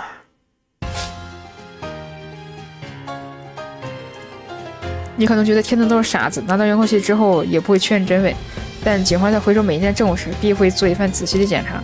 由于缺少军事方面的专家，我们无法对遥控器进行直接鉴定，但幸运的是，这个遥控器的材质特殊，上面留有一个独一无二的特征。表面检查出了2个金手指的指纹，这个特征是不可复制的，所以林小璐手里的遥控器一定是真品。你忘了吗？这个遥控器正是上线朱平江派人从洗庸宅取到手上的，当时正在研究的实习生蓝妙诗也接触过他。朱平江遇害之后，遥控器曾被当作证物提交，当时的指纹一直遗留到现在。如果遥控器是赝品，这指纹又从何而来？48小时只是绝大多数指纹提取的最佳时间。表面做过抛光啊，可以长时间保存。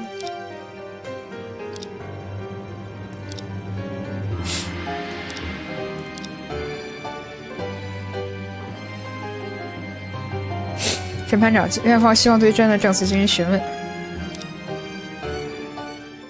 啊，又询问啥呀？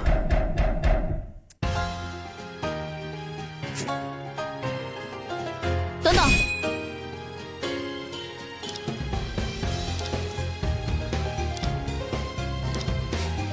就相当于手中的智能机啊，一种易留下指纹的材质。OK， 等等。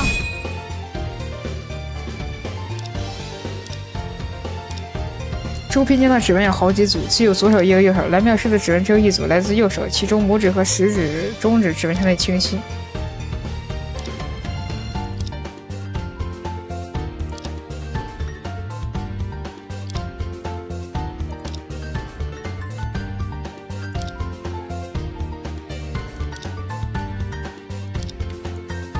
哦。遥控器指纹情况与它在被盗走之后完全相符。那就应该不对了吧？因为如果被盗走之后，应该会留下，等等，那什么吧？只要指纹情况完全一致，就可以说明它是真品。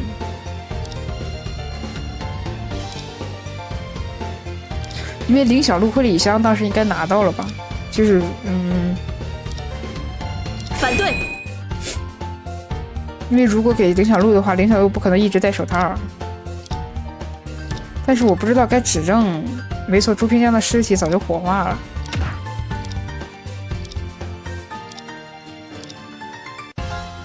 我想的是这样，就是应该会有林小璐的指纹，但是，对，我记得应该是这个吧。看一下，反对。哎，不是这个吗？ B 站第2大黄说：“这里点思考一下，龙叔会提示可以出示人物。哦，出示人物啊，原来如此。那我们出示人物好了。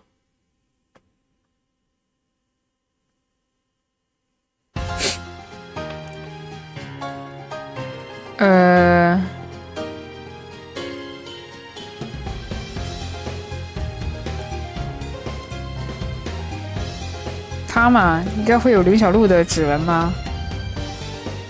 反对。又不是啊。看眼攻略，看眼攻略，看攻略啊！要出示雷东雪吗？是因为之前探案的时候摸过是吗？反对。啊，主要是太久没玩，真的没印象。这个连着玩可能会好一点。夏天姐，我确认一下，你的主张是遥控器的指纹与被盗走之前完全相符，就足以证明它是真品，对吗？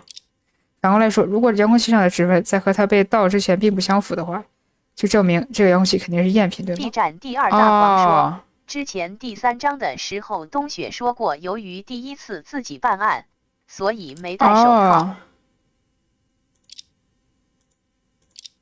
夏天姐，你错了，正是因为这些指纹，我们才有了能证明它是赝品的机会。朱平的室外一案，先接触到遥控器的人确实是朱所长和蓝妙师，没错。但你忘了吗？这个遥控器从现场找到的，最后转交给你的人可是我。朱平章遇害一案是我在律师生涯中第一次独立接手案件。老实说，我当时用了很久才进入状态，早期调查和辩护都做得乱七八糟，那样的我自然不会想到戴上手套，避免接触每一件物品的表面。所以说，在真正的遥控器上，应该还留着我雷东雪的指纹才对。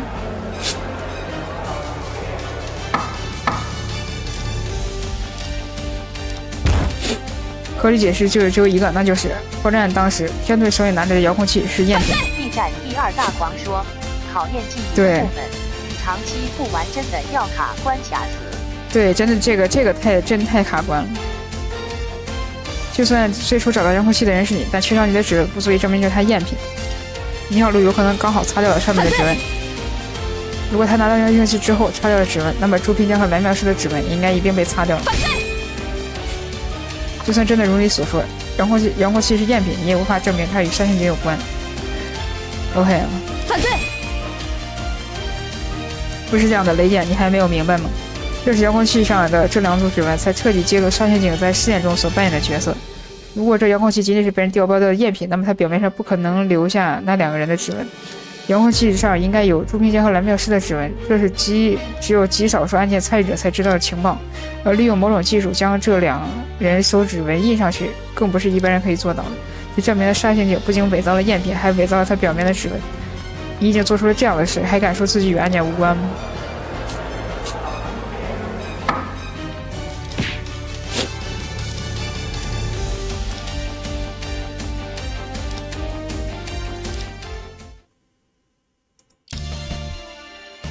是的，审判长，在各位几个月前，法院中的事，各位一定还记住。情急之下，李小璐利用红烈，也就是004体内的炸弹来威胁我们。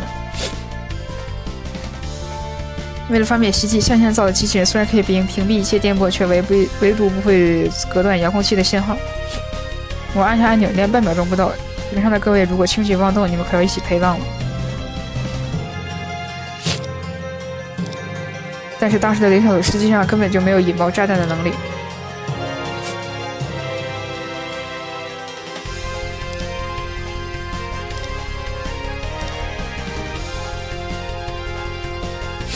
我能想到的答案就只有一个，那个时候启动红叶体内炸弹的人是你。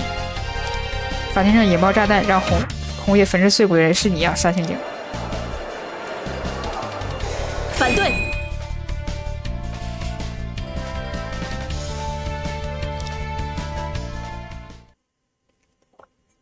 看来不得不承认了呢。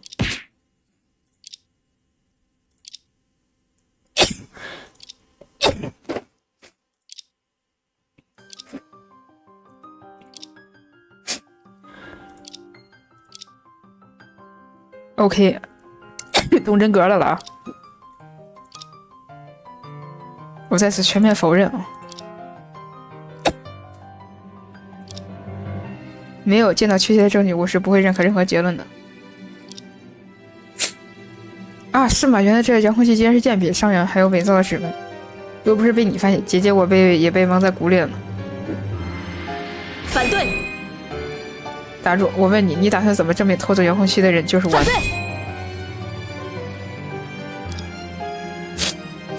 反对！这可难说啊。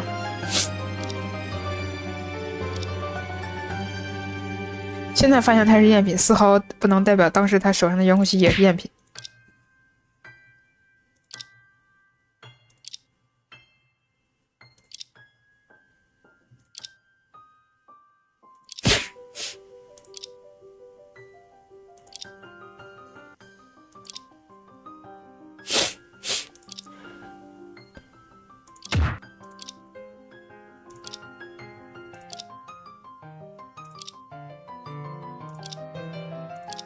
有可能是故意放走的。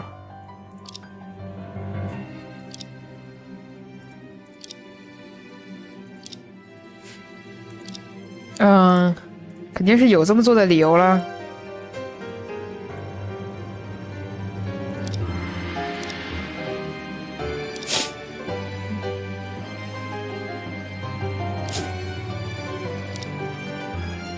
啊？如果是我所认识的那个杀人者，他根本没有这么做的理由。如果他真的是我所认识的那个杀人者 ，What the fuck？ 我了解的杀人者是个嫉恶如仇、勇敢坚强的人。这样的杀人者毫无理由引爆红叶体内的炸弹，也不会让众人都处在危险之中。而且他真的会为了自己仇恨而将红叶亲手推向这么残酷的结局吗？如果杀人者有着一面我完全不知道的另一个身份呢？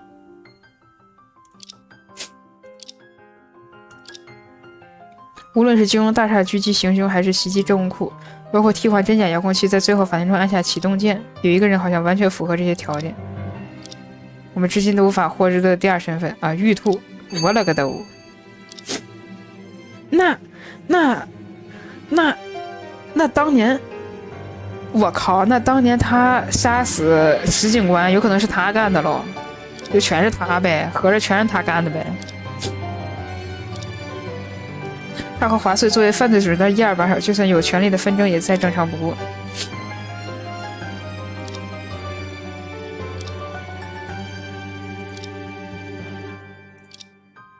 如果说玉兔的真正目的原本就是消灭华穗一伙为首的天盾干部，他在本案之后就可以做到真正的独揽大权了。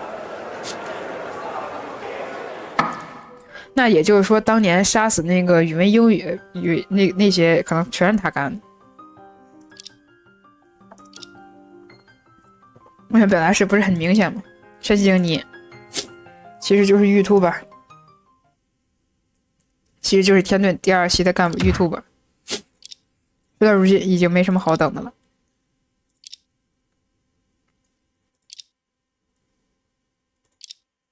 反对。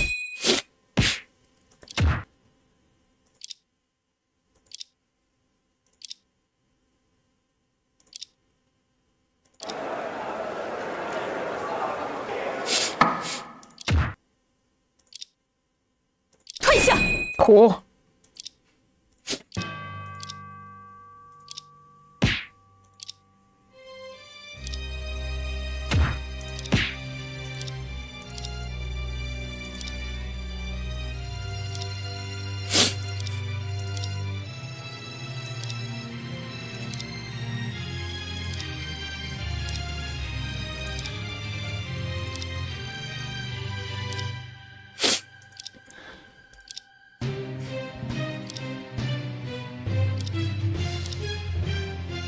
哦，BGM 都变了哈。你要解释就站出来接受我的挑战 ，OK。啊，又 PK 了。真是令我失望。让姐姐我看看，你的指认究竟有几斤几两？这些年以来，天盾将我的好友、至亲接连夺走。你以为我放得下吗？反对！我很清楚，那两位牺牲的刑警对杀刑警而言有着怎样的意义。但如今的线索，无一不再把嫌疑引向你。我只希望你能将实情告诉我们。那合着他也卧底呗？退下！我打从一开始就和你说过实情了，而且还不止一遍。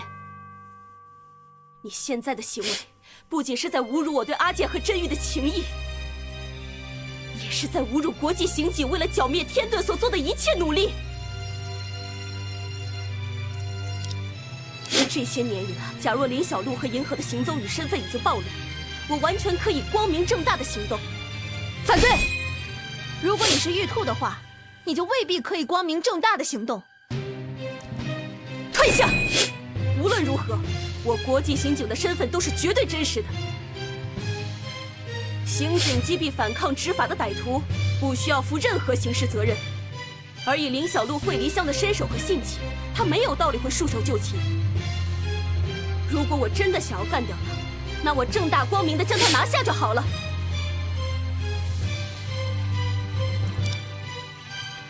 这些年以来，假若我带着队伍正面将林小璐击毙，再将银河捉拿归案，敢问有何问题？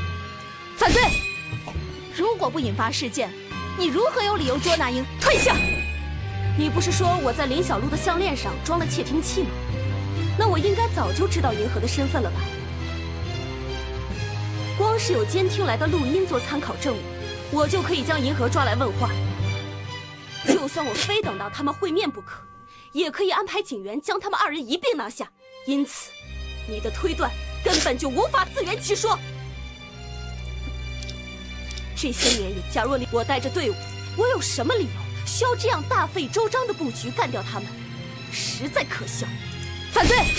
对，如果他是玉兔的话，也许就没有什么走漏了消息动机了。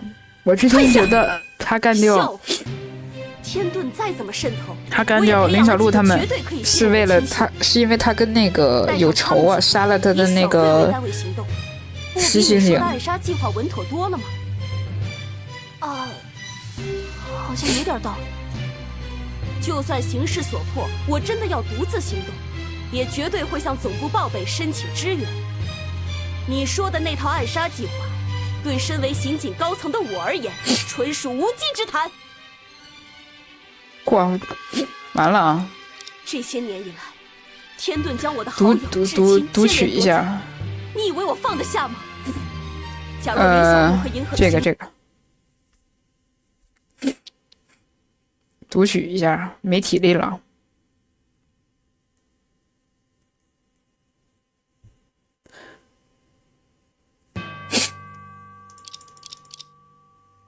OK， 真是令我失望。这些年，假如我带着我有事，你们大可去彻查我入职以来的全部记录，国际刑警总部全都有备案，你们敢吗？反对！如果你真的想要隐瞒行踪，怎么会在总部留下？退下！听好了，姐姐我一直都是一名刑警，我自己心里也有一杆秤，服务人民，执法公正，纪律严明，不畏牺牲。这些我在入职时的誓言，你当是一纸空文吗？若没了他们，真玉和阿健当年到底要为了什么而牺牲？这些假如我有你们也太小看国际刑警了，总部早就有关于玉兔身份的情报了。反对！意思是国际刑警已经掌握了关于玉兔的身份信息，因为那是总部的机密，我当然不会轻易说出口。现在有2个咄咄逼人的律师将这个罪名指到我姐姐的鼻子尖上，那么就要多说几句了。天盾第2席干部玉兔是一名美国联邦调查局，也就是 FBI 的叛逃特工，他的名字叫茱莉亚·莱比特，今年46岁。此人24年加入 FBI， 但在15年前突然销声匿迹，脱离组织。有目击者称，他这15年间容貌毫无改变，但这传言无法判断真伪。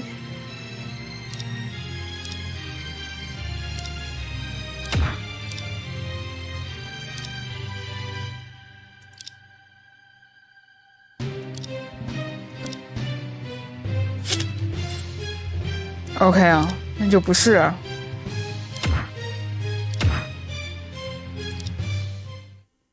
这完了，污蔑了。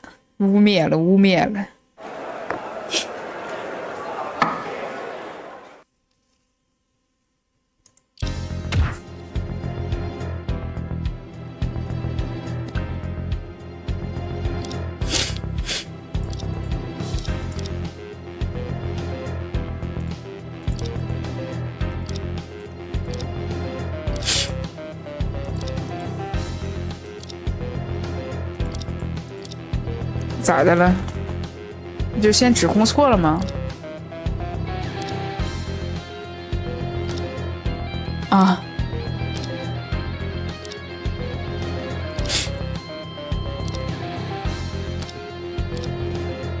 很好的机会，说不定什么意思啊？果然啊，沙欣姐不是玉兔，吓我一跳，我以为要说沙欣姐是玉兔了，我去。关于玉兔的身份，他却明确的否认了。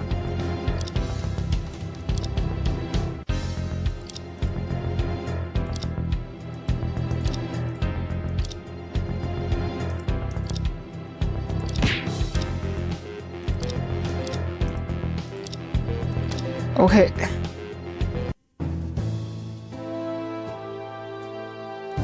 啊什么？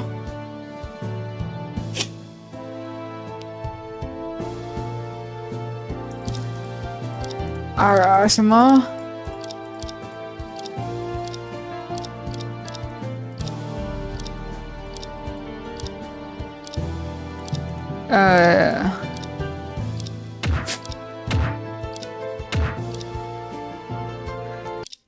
我不存在任何东西呀。等会儿，等等，干啥啊？这真理之剑还能在这儿用吗？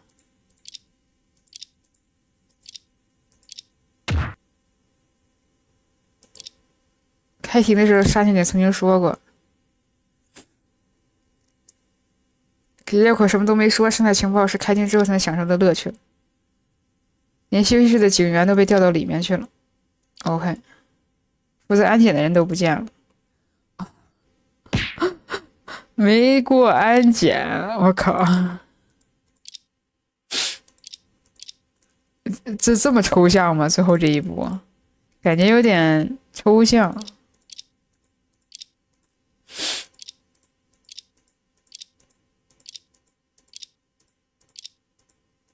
感觉没燃起来，就是有点机械降神那种感觉。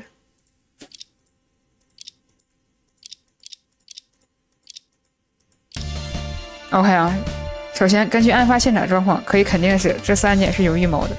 1月28日，银河与林小璐、惠理香约定在天际贸易中心101层会面。两人抵达会面地点之后，周光照便被身在创世中心的大厦的凶手开启。他们眼睛一时不能适应强光照射，暂时性的失明。就在此时，凶手穿过玻璃开枪将林小璐射杀。听到枪声的银河创慌之中，只好拿起钢剪的枪自卫，不知对何处开了一枪。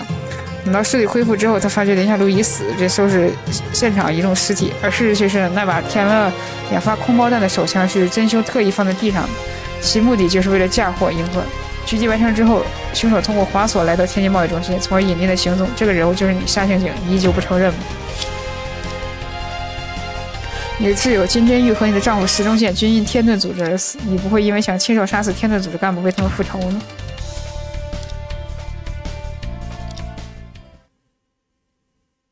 我没有任何动机去暗中布局将被告和死者杀掉，就是这里啊。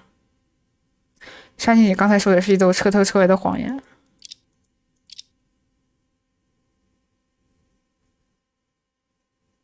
黒き嘘よ、光の元に散れ、ランギヌス起動。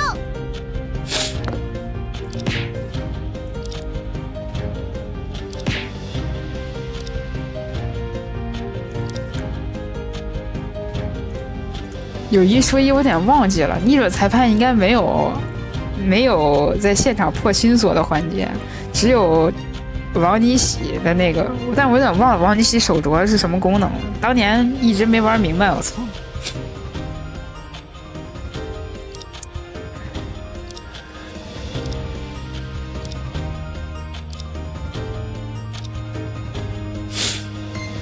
OK 啊，啊，此处保存进度或许是个好主意。好的，知道了。官方提示啊。刚才说的自己没有任何杀害林小璐的动机，是这样吗？的确，以你这种身份选择不去按他的手段，根本毫无道理。你既要面对我终于知道为什么要加这一段了。他要现实的，所以官方才加了这么一段。要不然让你那法庭证言的话，会降低难度啊，通过现实给你增加难度啊。夏萱萱，你一定有不得不这么做的理由，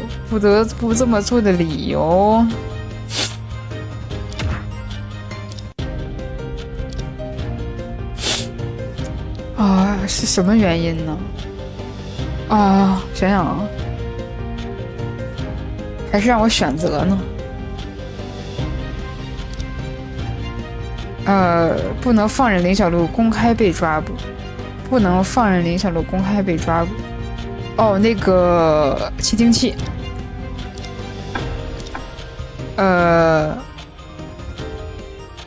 知晓某些秘密。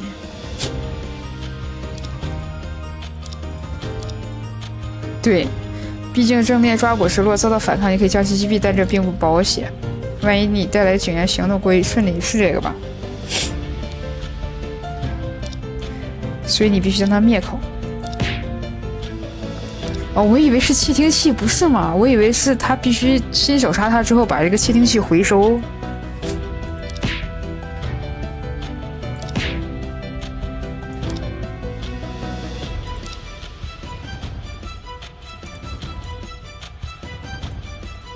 啥意思？他应该是掌握了某种自己都没有意识到的关键信息。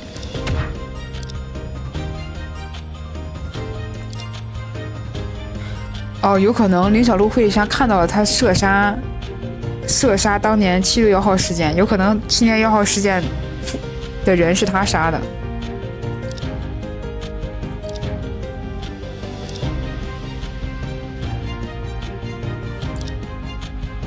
我看一下当时761是怎么写的。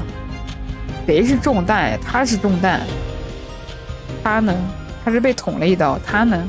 忘了，反正他肯定是中弹死的。有可能法庭上是夏萱萱把他干了。OK。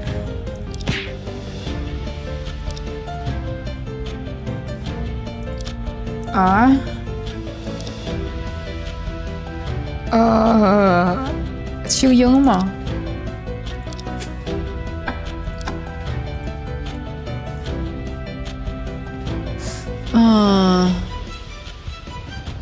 青樱。就是他。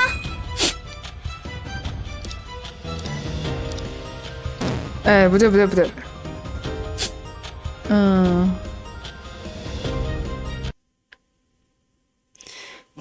对，还是得看看攻略。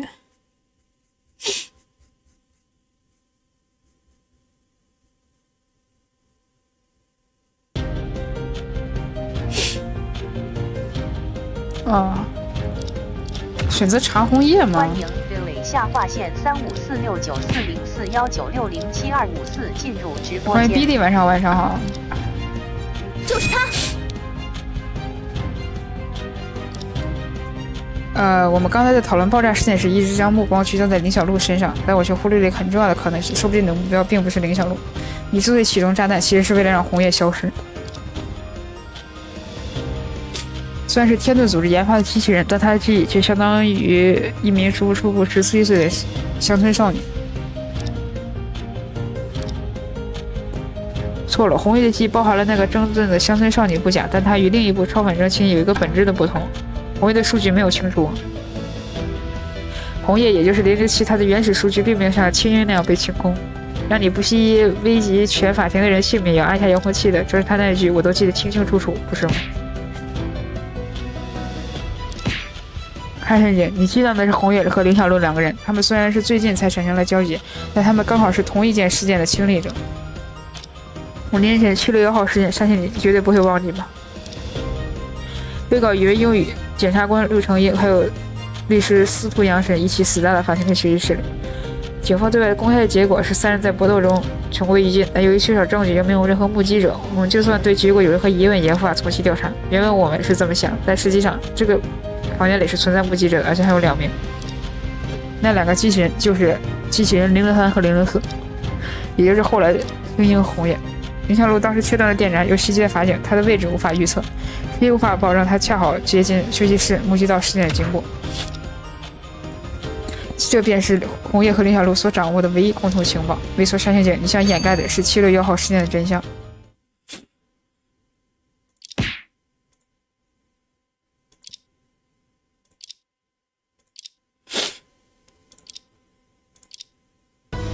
哦，又长满了。我不知道你为何要把这么久以前的案子翻出来。但在这个节骨眼上就是重提，是对我最严重的冒犯了。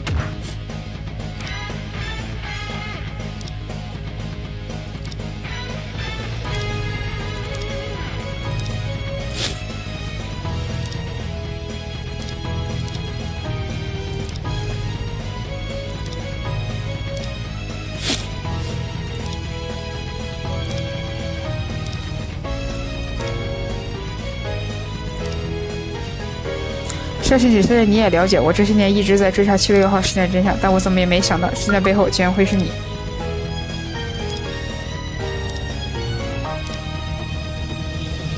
难道你想说5年前的休息室里3个人都是我杀的吗？这个人的死一定和你脱不开关系，应该是语文英语。杀害失足所长与陆老师的人，从伤口上判断，只能是语文英语。我实在想不出你有什么杀死2位前辈的动机，但是语文英语的死却最有可能与你有关，因为你既有除掉他的动机，也有机会拿到作案的凶器。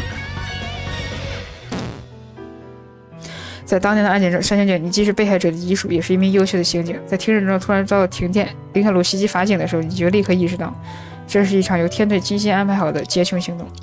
刚刚经历了石刑警的牺牲，当时你一定会不顾一切想要阻止犯人逃脱。山刑警，你作为警察，本就有义务保管证物，当然也包括石刑警的配枪。所以你在一片混乱中，随手拿起那把枪，赶到了语文英语所在的法庭休息室。而你到达的时候，却发现了刚袭击2人准备逃跑的语文英语。你不能容忍石刑警拼上性命才抓到逃犯溜走，所以就痛下杀手。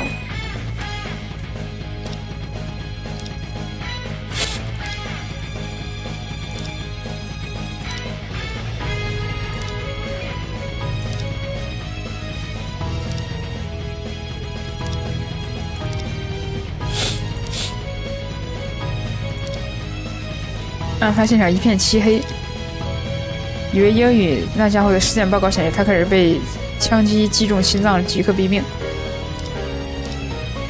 在没有光源的情况下要怎么打？现在是要解释这个事情。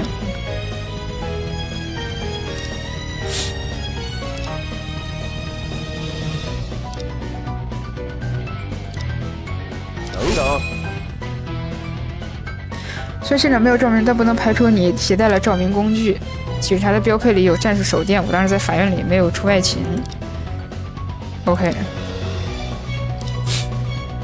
应该是有可以来照明的东西了。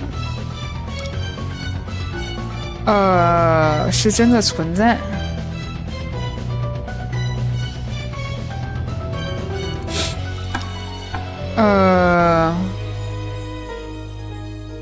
沙县警虽然当年法庭处于停电状态，但如果没记错，有样东西却是有电的。他的那个什么口红，对对对。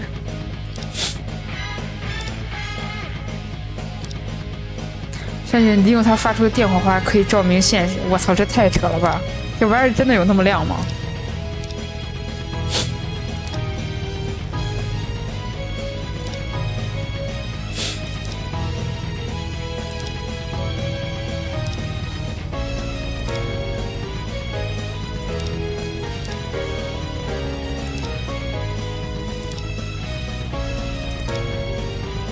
那有什么方法能够巧妙地运用这个工具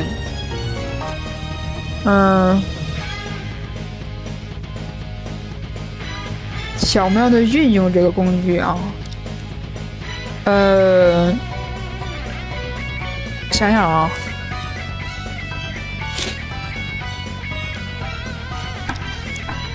口红电击他，将口红扔给他，将口红扔给他。你只需要将带火花的口红扔给他。如果你手持口红放出电击，就会立刻抱住自己的位置，然后你在那一瞬间将它丢出去，想办法诱导语文英语接住它。啊！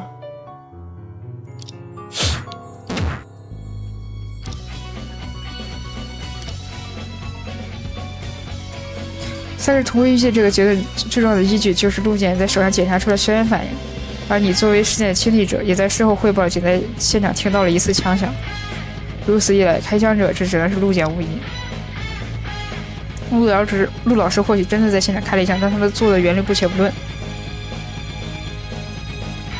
但在当年，真的有一发子弹射出吗？啊，是这个，就是他。他当然能证明了，因为他就是那颗子弹。这是从青鹰，不是从003身体里取出的子弹。5年前，也就是他直接导致了003下肢损坏，才使得青鹰只能与履带前进。案发发生时，传言里是响起了一声枪响，这枚子弹恰好就隐藏在003体内，他很快就被朱平江搬走。警方只能由此认为，手上检测到硝烟反应的陆老师就是击毙语文英语的人。然而，这枚子弹的存在可以立即将这个假设撕得粉碎。当年施刑警手中的手枪已经被拿到了法庭上，只要对这枚子弹进行膛线痕检测就可以证明，当年7月6号事件中把这个凶手曾经开火2次。OK， 退下。怎么了？又拉满了？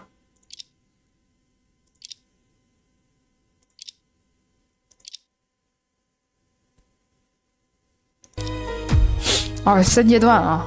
给打出3阶段了啊！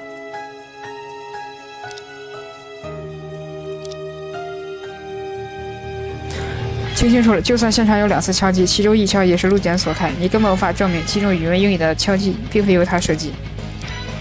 退一万步讲，就算我真的如你所言杀死了语文英语，还有一个词你不知道听过没有，就叫犯罪阻却事由。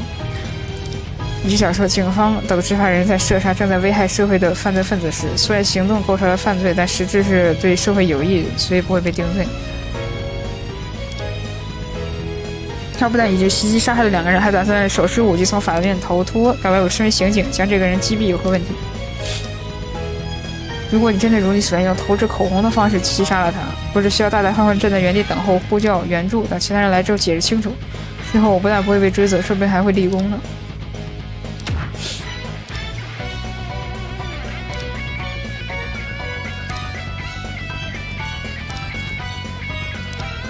他的目的并非隐瞒射杀语文英语，而是有其他隐情。我想想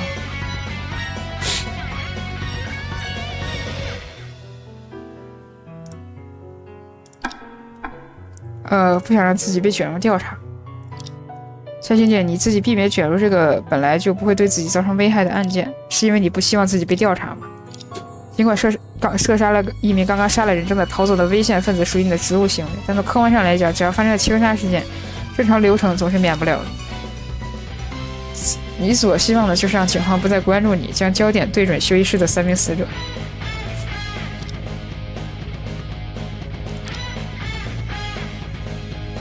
你想隐瞒的恐怕是这个事件之外的内容。哦，她怀了她的孩子。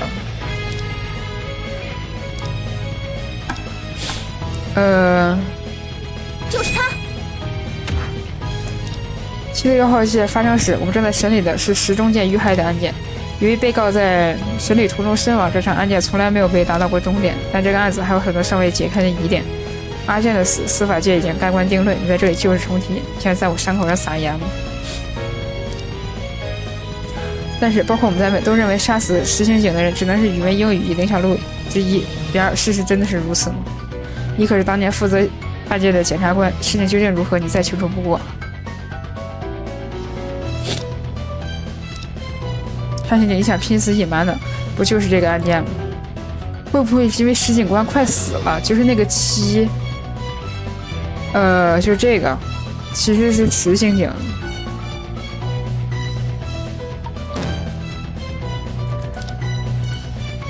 阿健的死是桩举世瞩目的案件，司法界这个案件调查与审理都是可以以最高规格对待的。他的真相是什么，早在5年前的法庭上就揭露过了。仔细想想，其实石井的行为一开始就非常不自然。按照石井的自述，他当年擅自闯入天遁做卧底，目的是为了复仇。要想他复仇之人应该是你们的共同好友金振玉，没错吧？金刑警是司法界的传奇人物，他的事迹我也略有耳闻。他为了挽救无辜民众性命，不惜用身体挡住子弹，大大减少了那起案件的伤亡。而你们3人既是从小一起长大的玩伴，又是同期进入警校一起实现梦想的同事。我不知道你为什么要说这个。好友的牺牲会让你们富二人伤心欲绝，但仅仅为了复仇，却要再牺牲一个人性命，未免有点得不偿失了。这刑警甚至还留下了那样的视频，他完全抱着必死的决心去执行任务。如果他采用正常手段，和其他警员一起奋斗在剿灭天遁的第一线，就算复仇的时间稍稍延后，却一样也能达成他的目标。不对，这些年来我一直都有很大的疑惑。沙刑警今天天年龄是4岁半，对吗？你是在7月6号事件后的半年生下了他，也就意味着石刑警在殉职之前很久你就已经怀孕了。如果石刑警的行动是由警局安排，他为了执行公务而舍家顾大家倒也罢了，可他放着怀孕的妻子不管，却擅自做出这种必死无疑的行为。就算他非要去当卧底不可，难道就不能等到孩子出事之后吗？我在想，石刑警的行为实在难以有常人的逻辑去解读，除非他快死了。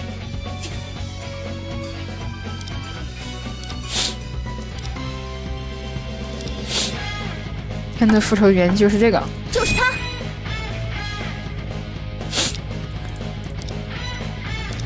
这份诊疗记录是004，还是一台医疗机器人是留下的。他在这一天扫描的对象，这是他在体育场内接触过的人。可笑的是，这份记录能与阿健有什么关系？这正是我要接下来说明的事情。004可以根据个人的身体情况推测他剩余寿命的天数。而当时在天虹体育场有着成千上万的工作人员与观众，他们的检测结果自然都是上千乃至上万的天数。就在这些千篇一律的数字之中，有一个人与众不同，7这个数字意味他的寿命只剩7天。如今我终于知道这份记录的意义。这个 ID 我想你应该认得吧，沙刑警。隐瞒也没用，只要是做调查我们就能知道。如果没有猜错的话，这应该是石刑警的身份证编码。我不知道那是怎样的病症，但我可以肯定的是，在事件发生时，石刑警已经病入膏肓，性命即将走进尽头。正因如此，自知时日无多，他才选择铤而走险，因为他已经没有时间以正常手段等待天遁慢慢落网。石刑警想让自己即将消失的生命发起最后一搏，来为牺牲好友讨回血债，或是他要换取自己死后你们母子所生活的世界安宁，不是吗？沙刑警还没有说完，石刑警身患重症一事你可能不知道，而他卧底天遁成为北斗一事也许瞒得过警局的同事，但和他朝夕相处的你又会毫不知情。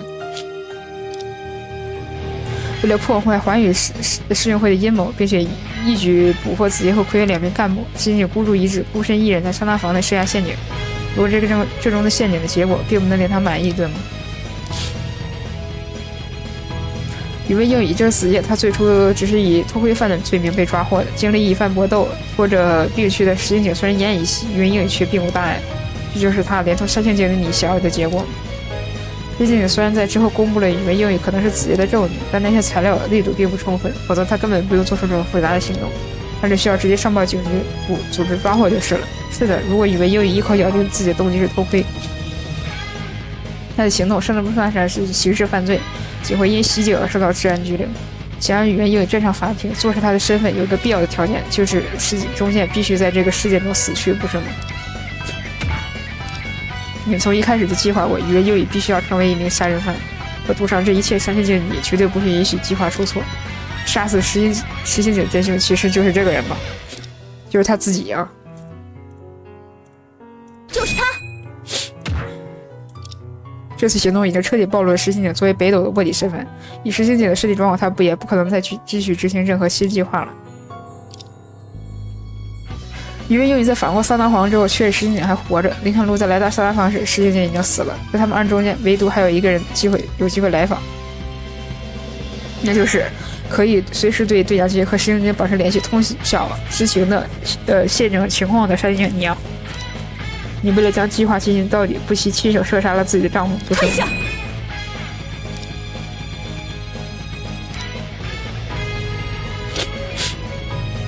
这份弹道的分析报告，警局至今还留有记录。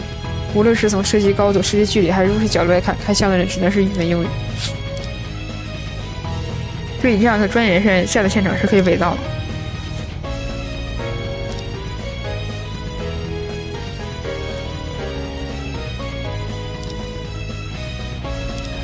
不过在有帮凶的情况下，你就不一样了，就是石中剑。就是他。根据这份弹道分析报告，与射击者身高相符的人确实只有语文英语。如果你要造成这样的结果，就需要使一个非常别扭的射击姿势。除此之外，死者还要站在指定位置上，固定好姿势，同时射击角度也要分毫不差。除非得到死人的配合，这样的伪装根本不可能完成。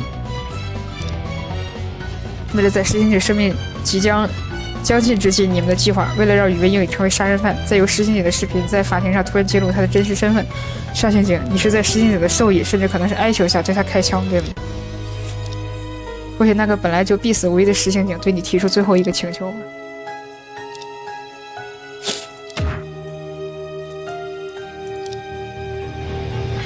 哪怕实行者的证据并不完美，整个法庭的人也认定了他就是子夜。你们的计划本来已经成功了，却没连到天顿组织还有后账。华穗不惜伪造一起绑架案，为身在法庭的奎月创造营救语文英语的机会。当年的你自然不会了解奎月的真实动机，只会认为他是真的要去救人。你不能允许实行者的牺牲付诸东流，于是便进入休息室射杀了语文英语。一切的英管循环本应该在语文英语身亡的那一刻烟消云散，但上刑警你却还有着另一个将真相永远掩埋在黑暗中的理由。上刑警直面事实吧。你之所以要杀毁红叶，杀死林小璐，嫁祸银河，是为了这个人吗？就是他儿子，这个比较好选。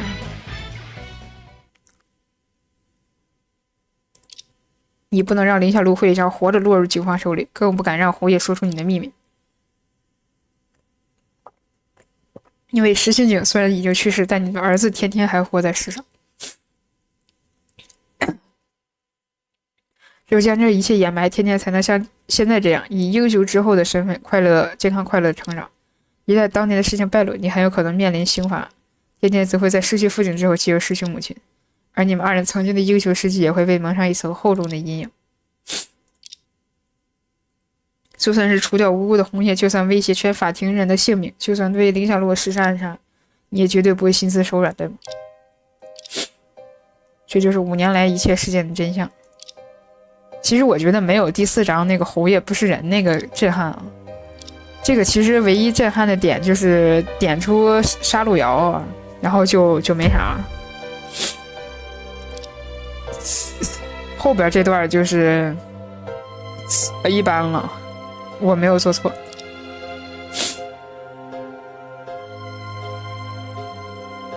他说我错了吗？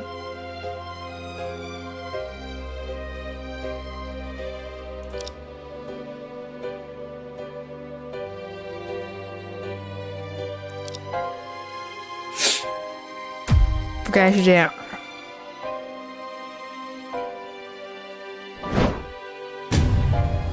哦，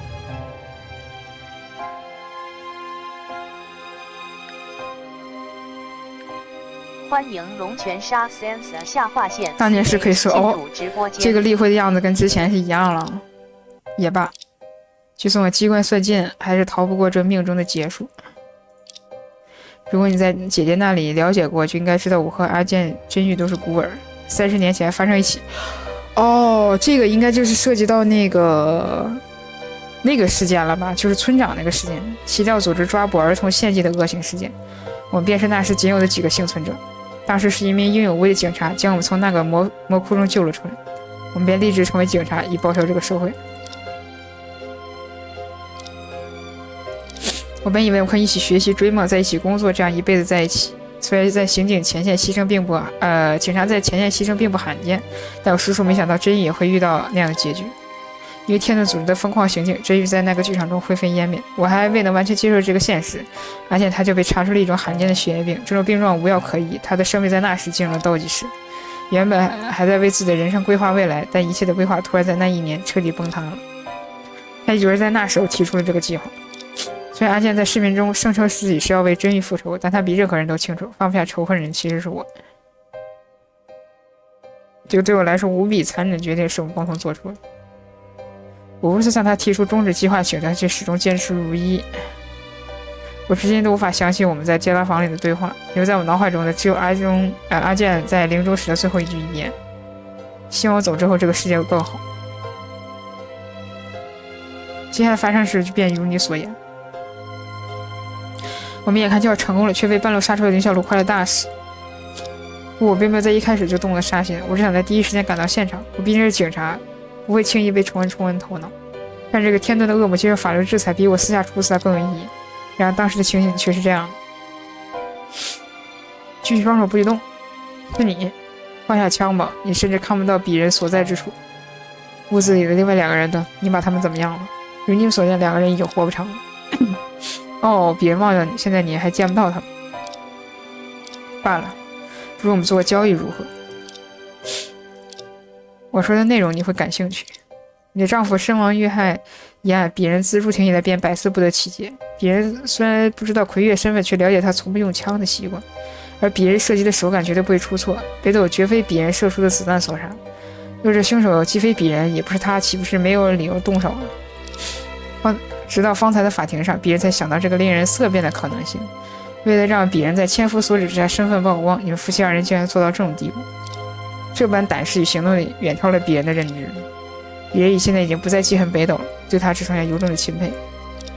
放别人走吧，这种情况下不会有人责怪你的失职。若你强留鄙人在此，鄙人可没有替你保密，也没有义务替你保密。但虽然鄙人自认难保，但会将案件引导至正确的方向，并非难事。让鄙人被魁月成功营救，这对你我而言不是最好的结果吗？我不打算承认什么，就算让我打开这扇门，你也逃不掉。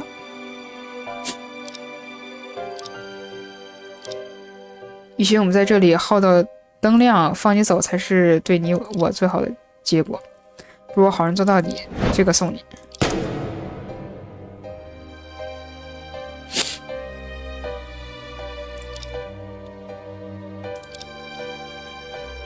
只要给我一瞬间的视觉，我便能取了他的性命。不许错了，伪造现场的人并不是我，是这个陆简吧？陆简没死，是谁？原来是你吗？你是陆简，你这是怎么了？那家伙摆了一道，别说话了，你上到哪里？我这过去给您包扎，免了吧，我已经活不成了。在庭上，我有些事想明白，现在我终于理解了，石中剑刑警是你杀的吗？未必惊慌，我没有和任何人说过，我也不是听他所言才想到的。你知道吗？尸检的时候，我注意到石中剑的手背有一道细小的划痕，法医对此只字未提，恐怕是你们夫妇2人打好招呼了吧？这个伤痕我上了年纪最清楚了，那是输液留下的针孔，所以我去调查过了。石中剑即使他不在这个案子中死去，恐怕也没多少日子了吧？而这次捕猎天遁的行动，他从一开始就不打算活下来，对吧？我不能随便回答你。欢迎奈春将回来，晚上好，晚上好。不要着急，我这将死之人自然不会把你怎么样。你们2个真是为了复仇，还是保护民众呢？罢了，虽然手段不能提倡，我倒有几分敬佩。我不能被发现，阿健的事要永远掩瞒下去，这有何苦？只为了死者的名誉。我还有他留下的孩子。原来如此。既然你击毙的语言英语不会被问责，但是让你成为事件焦点未必是件好事。把枪给我吧。我开枪的时候把门打开，然后你就走吧。希望我没有信错人，让你孩子好好长大，千万不要走上邪路。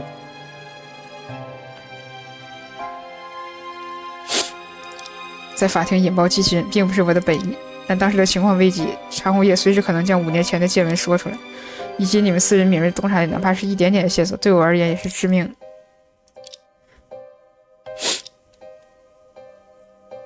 7月1号事件以来，这座法庭我已经来过无数次，每一个房间每条通路我都如数家珍。我已经确认过庭内和隔壁房间的人数，我留下来引爆的时间足够组织所有人肃散。我真的没有想过他会。天津贸易中心的事，你们褪色的8、9不离10，我就不再重复了。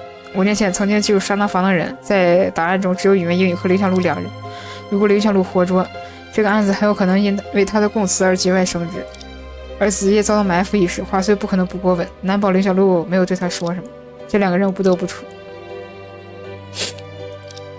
总之，你们这个这样表现我很惊讶。这个案子不这些年是你们赢了，不过我可没有向华岁道歉的表现打算，我愿意接受法律制裁，这是我应得的。你们可不要期待我会身心崩溃的低头求饶。走上这条路的那一天开始，我便没有这样做的资格。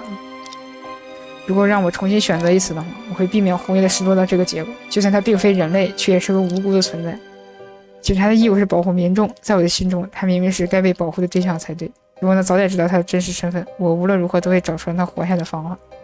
在这点上，我辜负了陆点期待，也许辜负了你们。直到今天，我还在自责，但其他的事情，我不后悔。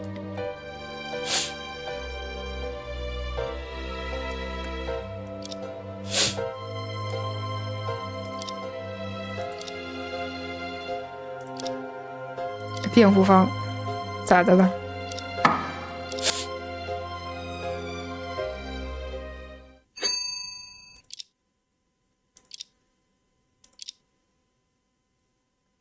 啊！你在开玩笑吗？你们2个律师和郑仁熙那杀青已经站着一动不动很久了，但是我能察觉到你的嘴在动，但我完全听不到你在说什么。在大庭广众之下使用这类声线，原来是这样的效果啊！哦，就是看不到对话啊，看不到对话，站着不动啊。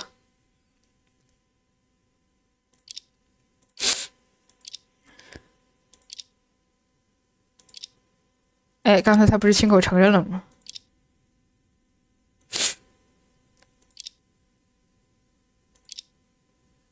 算了吧，你们把我当成什么人了？输了就是输了，这个时候再做困兽之斗毫无意义。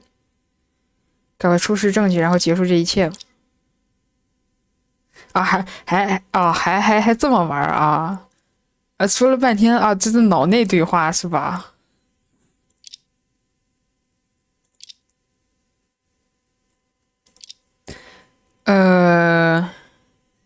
应该选哪一个？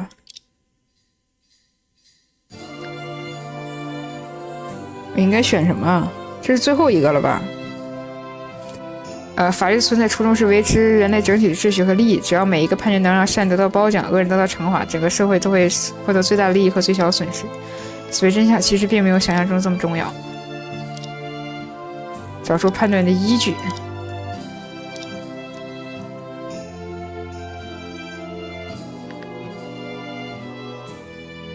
OK 啊。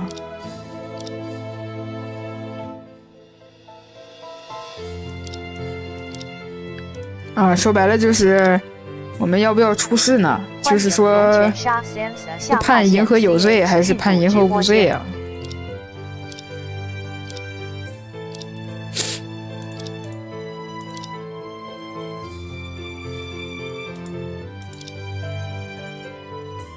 但万万没想到，本来已经盖棺定论的事，突然有了选择的机会。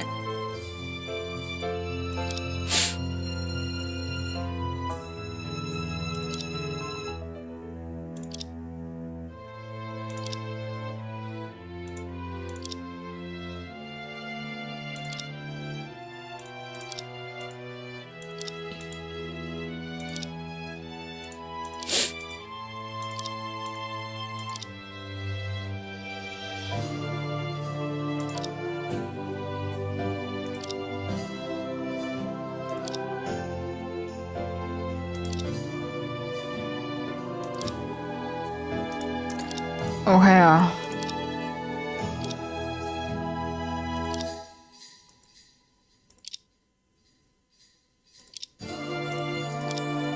OK。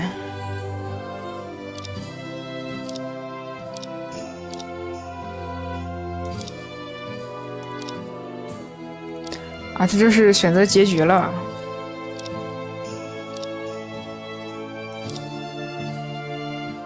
OK， 没有正确答案去改变很多人的命运，但还是咱们选择出示证物啊，就是咱们还是秉承着，不放过一个凶手，不冤枉一个好人啊。能够证明杀刑警有罪的证据就是，但是我不知道哪个证据是什么。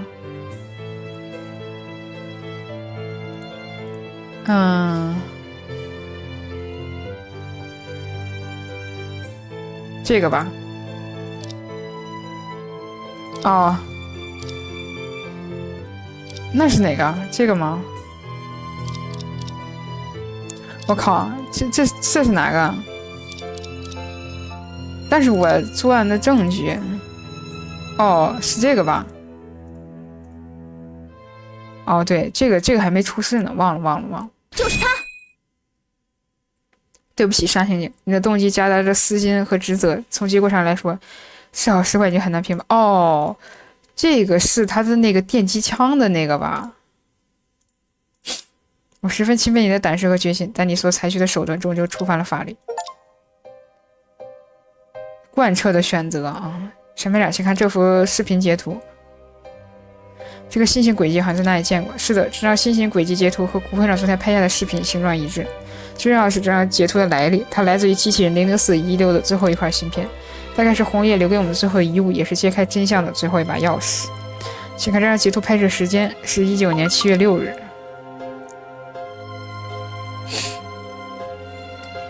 这张照片的截图显示的正是7月1号事件案发现场，这个轨迹正是当年某位入侵在现场人留下的标记。同样标记这再次出现了天际中心的99层。当时99层处于被光照完全遮蔽的黑暗状态，真凶或许是为了降低暴露自身的风险，选择了一个可见度极低的临时光源，一个既正确又错误的决定。这光源成为了他的疏漏，揭示了一关键事实：两起案件中曾有同一个人来到现场。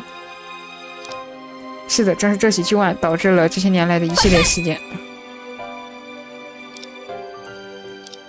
轨迹的真相很简单，它不但能证明7月1号事件与此案具有直接关联，还可以揭示此人的身份。这种东西能发出的光亮才有多少，你又不是没见过。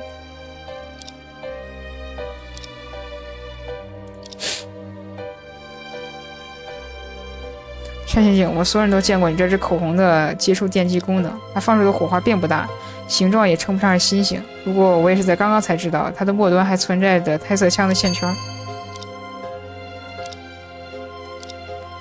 OK 啊，就是将带电的线圈投射到目标身上，从而起到限制行为的作用。那么，山刑警，可否当前展示一下你这支口红线圈的形状呢？不展示你也知道结果的，不是吗？这是阿健送我最后一件礼物，它是定做的。也说能投射出这种线圈的胎色枪，全世界仅此一支哦。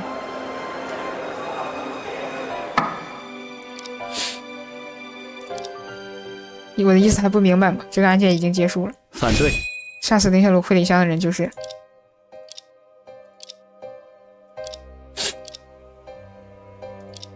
7月1号事件，虽然给无数人留下了难以磨灭的伤害，但它毕竟已经盖棺定论了。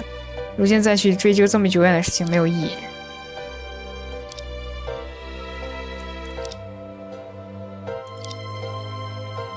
记录它之后会发生什么，难道你不知道吗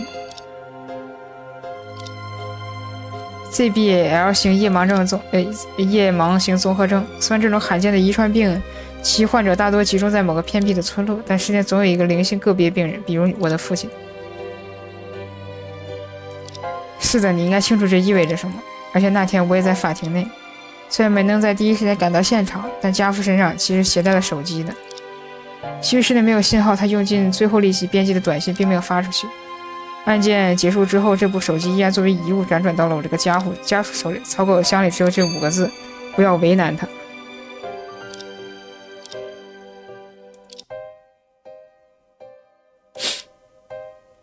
也没成，现在的局面是迟早的事。方才我已经和你说过了，所谓真相便是已经发生的事。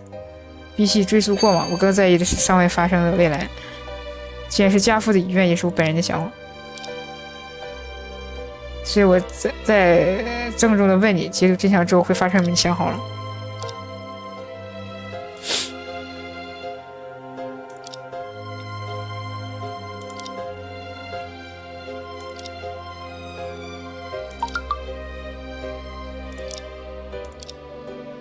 就算最后的大众结果难以，最后的结果难以被大众接受，法律终究是法律。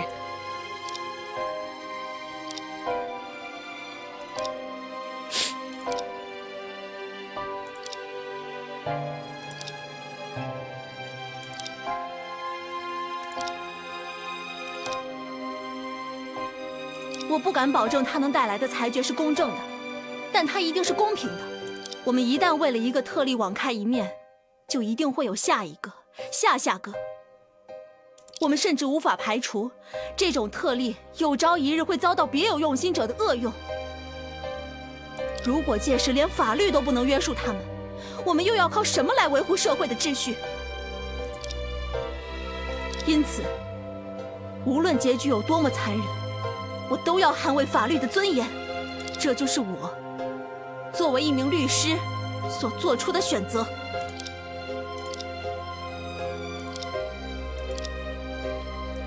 OK 啊，辩方已经知悉案件全貌，请允许我一一道来。啊，这就是官方捋一遍啊。就这样，我将无聊。我以为会说一遍，我说我还等着，我说这么长的剧情吗？就是概述了一下。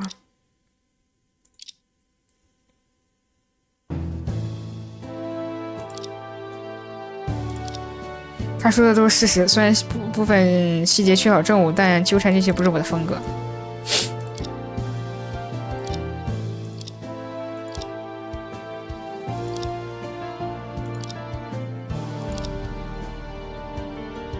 OK 啊。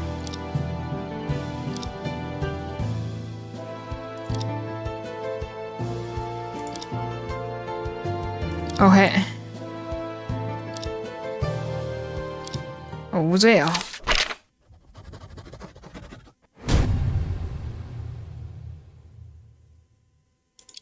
OK， 闭庭。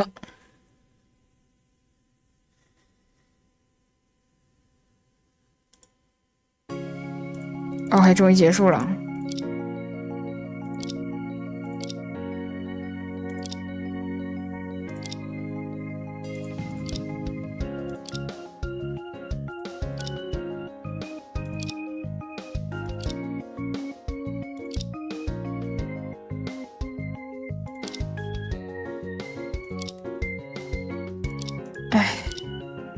完结了，呱唧呱唧。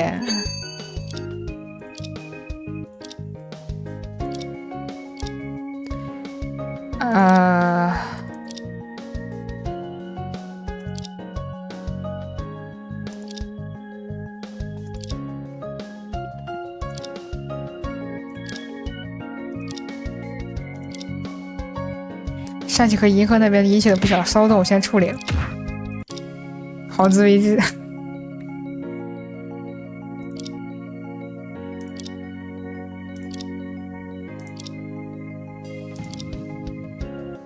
你想来，他可能早就知道或者推理出了当年发生的一切，这样一来，他成为检察官的真实目的就令人费解了。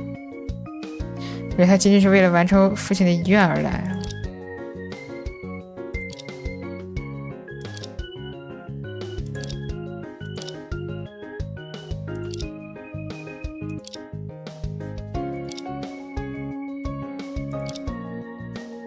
两个人孤零零的回去了。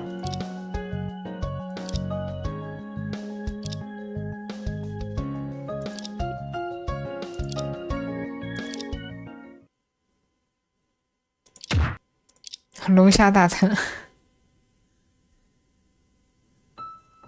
在我脑海中萦绕了5年多的案件，就这样以意想不到的形式结束了。回想起来，这不算一个完美的结局，毕竟每一方都付出了沉重的代价。就算凶手会受到应有的惩罚，红叶也永远回不来了。对啊，红叶真是永远的痛啊，真的是永远的痛。只有还会发生的事嘛，倒没有太多意外。单先生被解除之后，法官给了最大的量刑，让他可以在天天成年之前出狱。为了顾及警戒颜面，官方仅仅公开了有选择的公开这起案件的真相。不过是哪个版本里，石井景和沙六瑶夫妇依旧是民众心目中的英雄。很快，网上出现了警方剿灭天队不利，真正的英雄去获罪这样的论调。如何修复舆情不是要我们考虑的事，就该让头疼的人去头疼。这起事件之后，除了少数残余成员不知所终，天盾组织正式宣告覆灭。银河虽为天队首长，但绝大成功实施的袭击均非他本人策划。国际法庭没有判他死刑，只是判了终身监禁，希望在狱中慢慢反省。不但没有结束，才反而感慨，看着要出续集啊，不知道官方还能不能出续集了。去探访一下最近认识的朋友吧。就是每个人再逛一圈啊。不知道是会以这个演职人员表的形式，还是什么形式啊？就跟这个啊，光是缴费这个东西就害我了整整1周啊！行吧，你还问我会不会继续在这里任职啊？出了这么大事，小区肯定要大动荡了，我当然做了准备啊。毕竟我老公刚刚完成任务回国，孩子也该上幼儿园了，而我呢，决定转行了。哈哈啊！哇，我还是第一次走进这种凶宅呢，果然到处都洋溢着危险的气息，而且每个人都露个面啊！之前下单的那对小夫妻竟然要拍闹鬼主题的，最近只搜到这么一家比较有名的闹鬼圣地，也不知道人家让不让拍，真是太可怕了。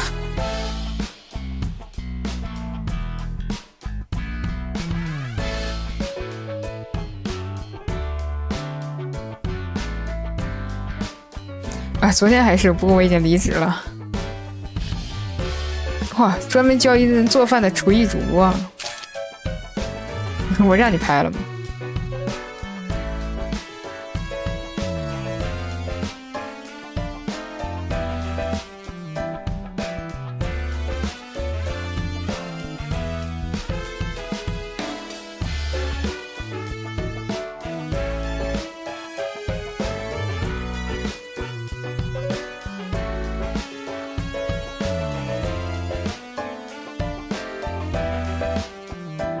啊！事件之后，副局长大人永远离开了刑侦局啊，国际刑警的自然也怎么了？既然如此，他一直是本人心中永远的领导啊！对，你领导没了，领导关进去了。本人的心理学绝不会因他的离职而止步。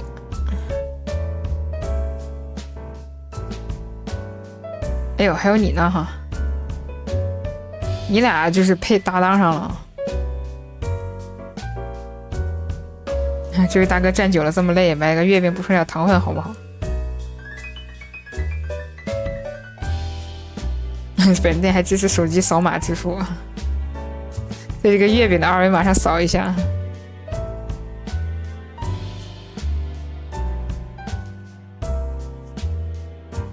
啊！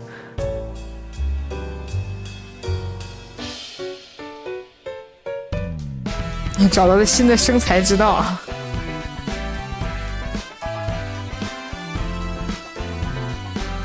一会儿变村长了，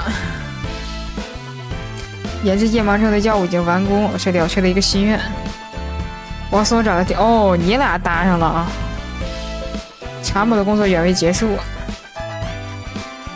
所患症状颇为特殊，急需治疗。哦，青樱是不是也会露面？下个会是青樱吗？哦，是你啊！来的哦，治你这个病啊，因为隐世的神医。哦，我真的想起上周的一些片段。哦，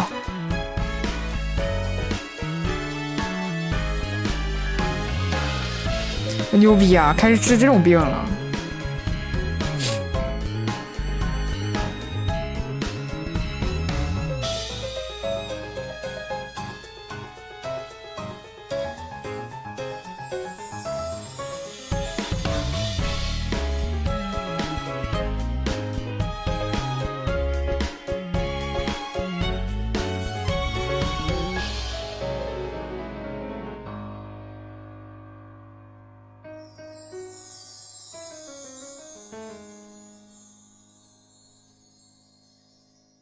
我还是不会怎么应付孩子。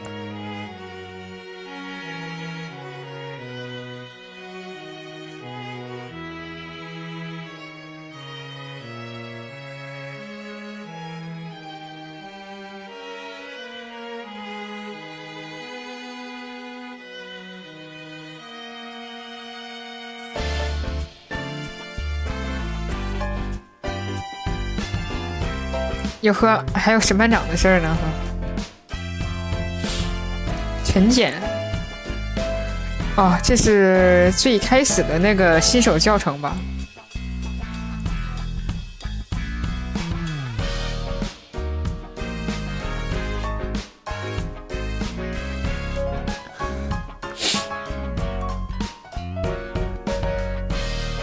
你怎么还是新律师？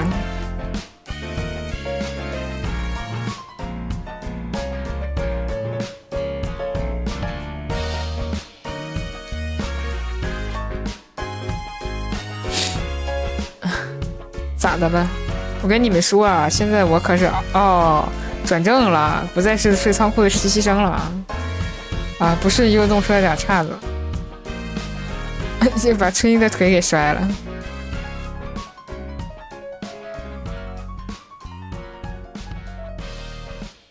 具体原理我不大懂，反正这么一来修好了，它反倒指日可待了。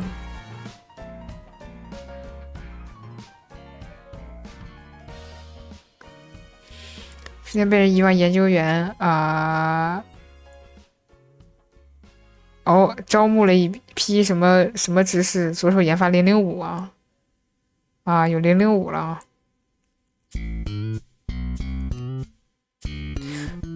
说起来，所长当年和村长的案子没说，反正就说怎么有那么一招子事儿，我以为后面会说，其实也没有。嚯，把你招进来了是吧？还招的是你啊！彭祖计划。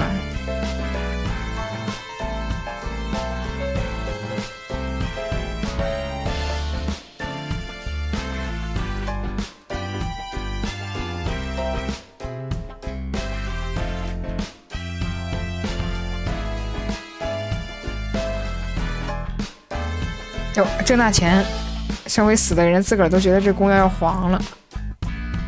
去矿坑底下抽抽的人越来越多，图个新鲜。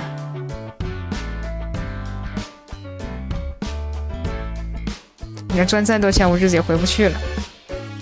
修了个陵园，哇，真是有钱。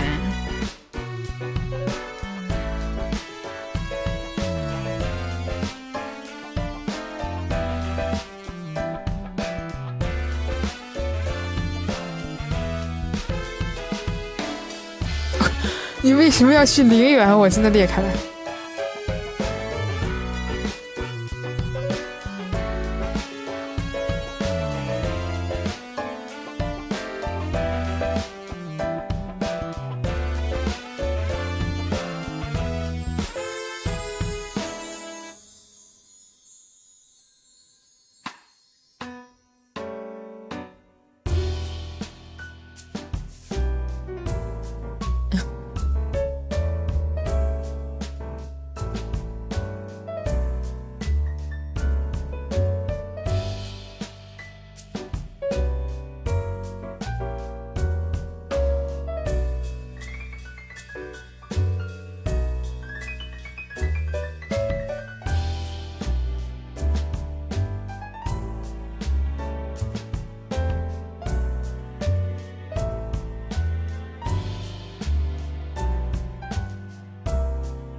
已经到这儿了哈。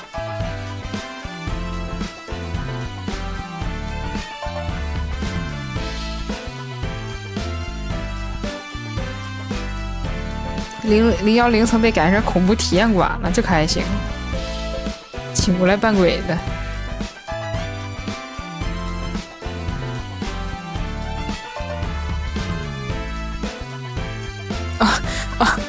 你俩撞一块儿了，天际巨怪，哎，笑死我了。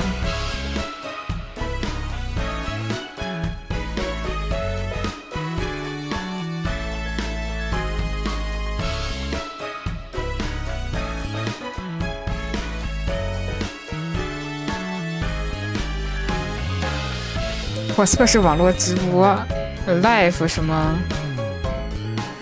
飞猫直播开设专栏，讲曲子九歌一篇，一夜成名着实始料未及。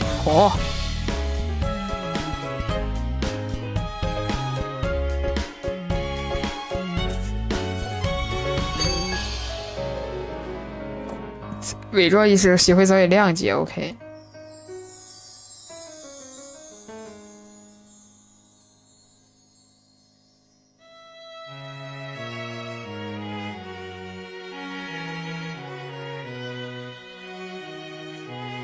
哎呦，我都快忘了你了。大三实习被分配到了这里的一家大型企业。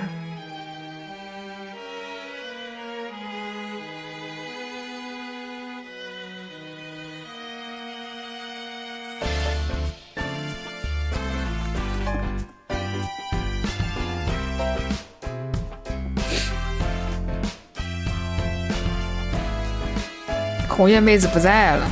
哦，对对对，你还惦记着红叶呢，我想起来了。你怎么站边上啊？啊，走错房间了，好有意思。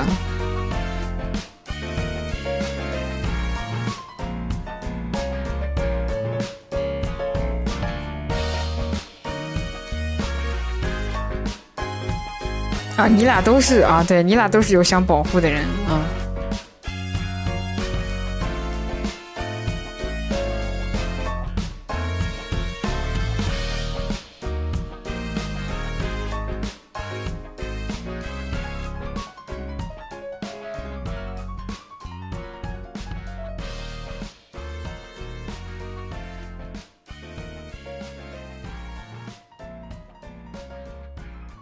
哇，去做环保公益。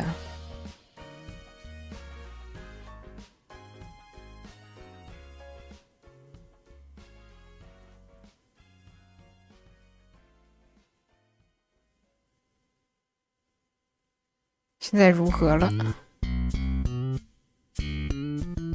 又是很长的故事了。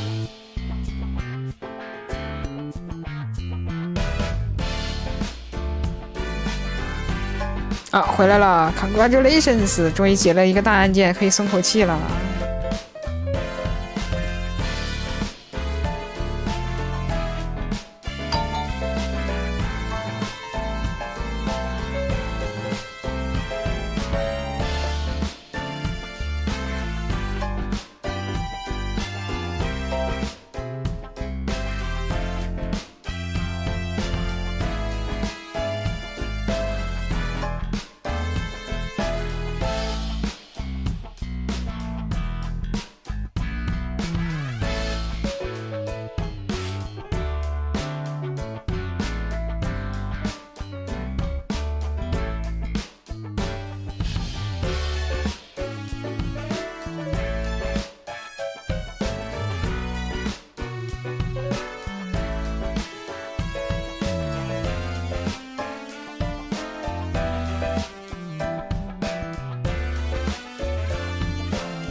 哇，你们4个又聚一起了。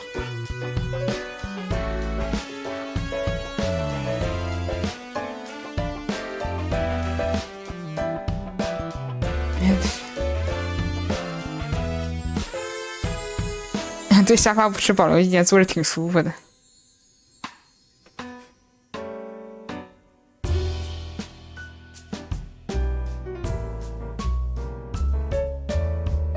放着这么多垃圾是不欢迎我吗？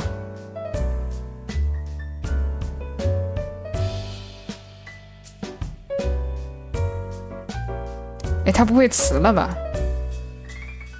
啊，果然辞职了。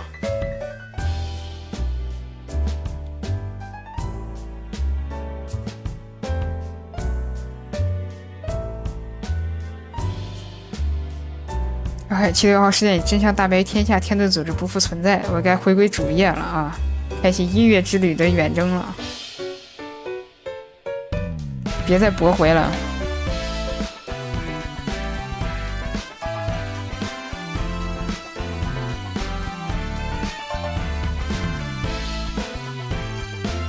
下次搞家庭聚会，请不要带上我。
还有剧情，不可行！你是否决得太快了？你说的我都明白，但能够合成那种材料的人只有他而已。具备这样的实力的人，除了他之外，世界上没有第二个了。我可记得您说过，中央服务器的数据还是存在的。黄所长，不如听听我的主意，说不定能给你点启发。再多给我点时间，我一定会想办法让他回来。谁呀？啊，还留了个伏笔，哦，不是，是不是让那个？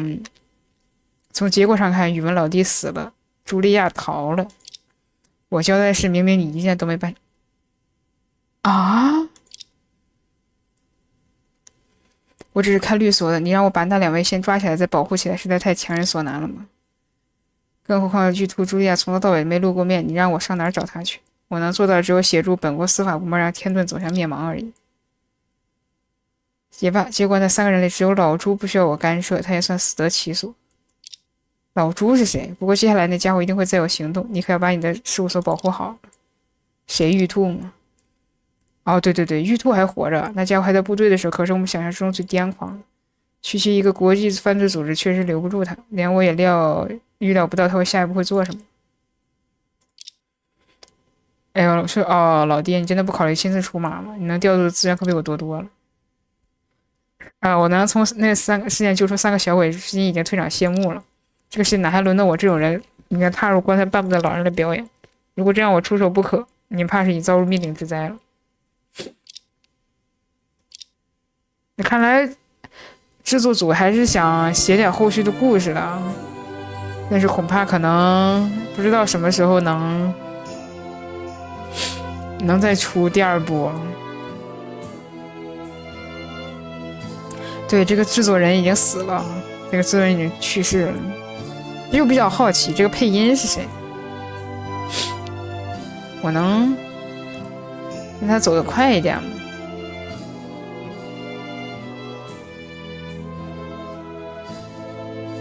其实后面第5章第1部其实感觉很平，所以可能劝退了很多人。然后第2部是什么？没印象了。然后第3部是那个去机器人，应该算是那啥。第2部是那个红叶，把红叶带出来了。然后第3部带出来的那个机器人。然后第4部我觉得特别不错。其实第4部感觉要比第5部要好很多，尤其是当得出那个红叶不是人，然后包括红叶后续的牺牲都还挺震撼。第5部的话，其实推出来杀戮瑶之后，其实就没啥了啊。其实具体故事你也能猜个七七八八了。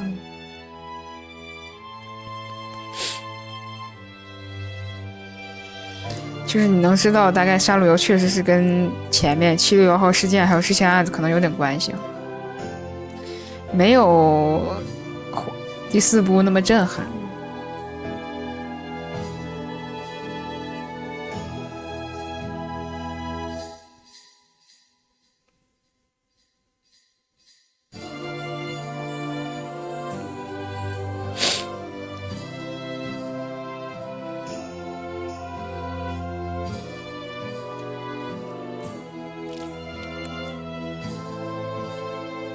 还有英语都做了英文和日文啊，还是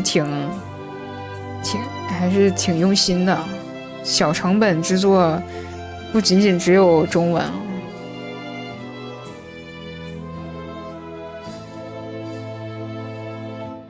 其实我还是比较想知道配音老师，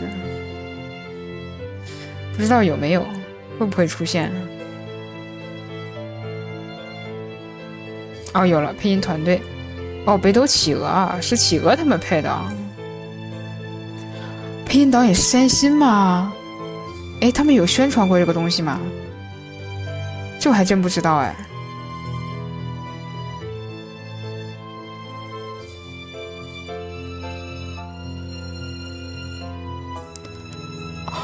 欢迎 Billy 下划线450734955560进入直播间。雷夏兰是山新路春潮之黄之姐。这么一说听出来了，这么一说想起来了，这么一说想起来了，我去，这么一说想起来了，这么一说想起来了，这么一说感觉好像听出那味儿来了。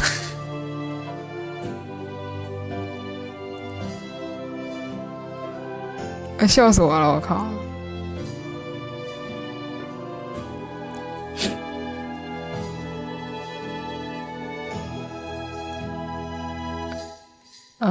他们就是一个人配了很多很多个人啊。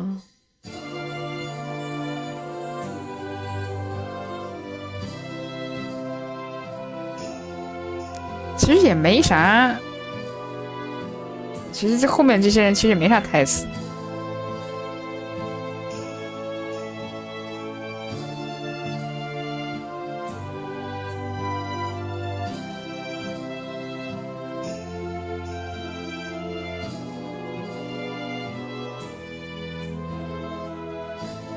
我会众筹鸣谢啊，后面就不看了。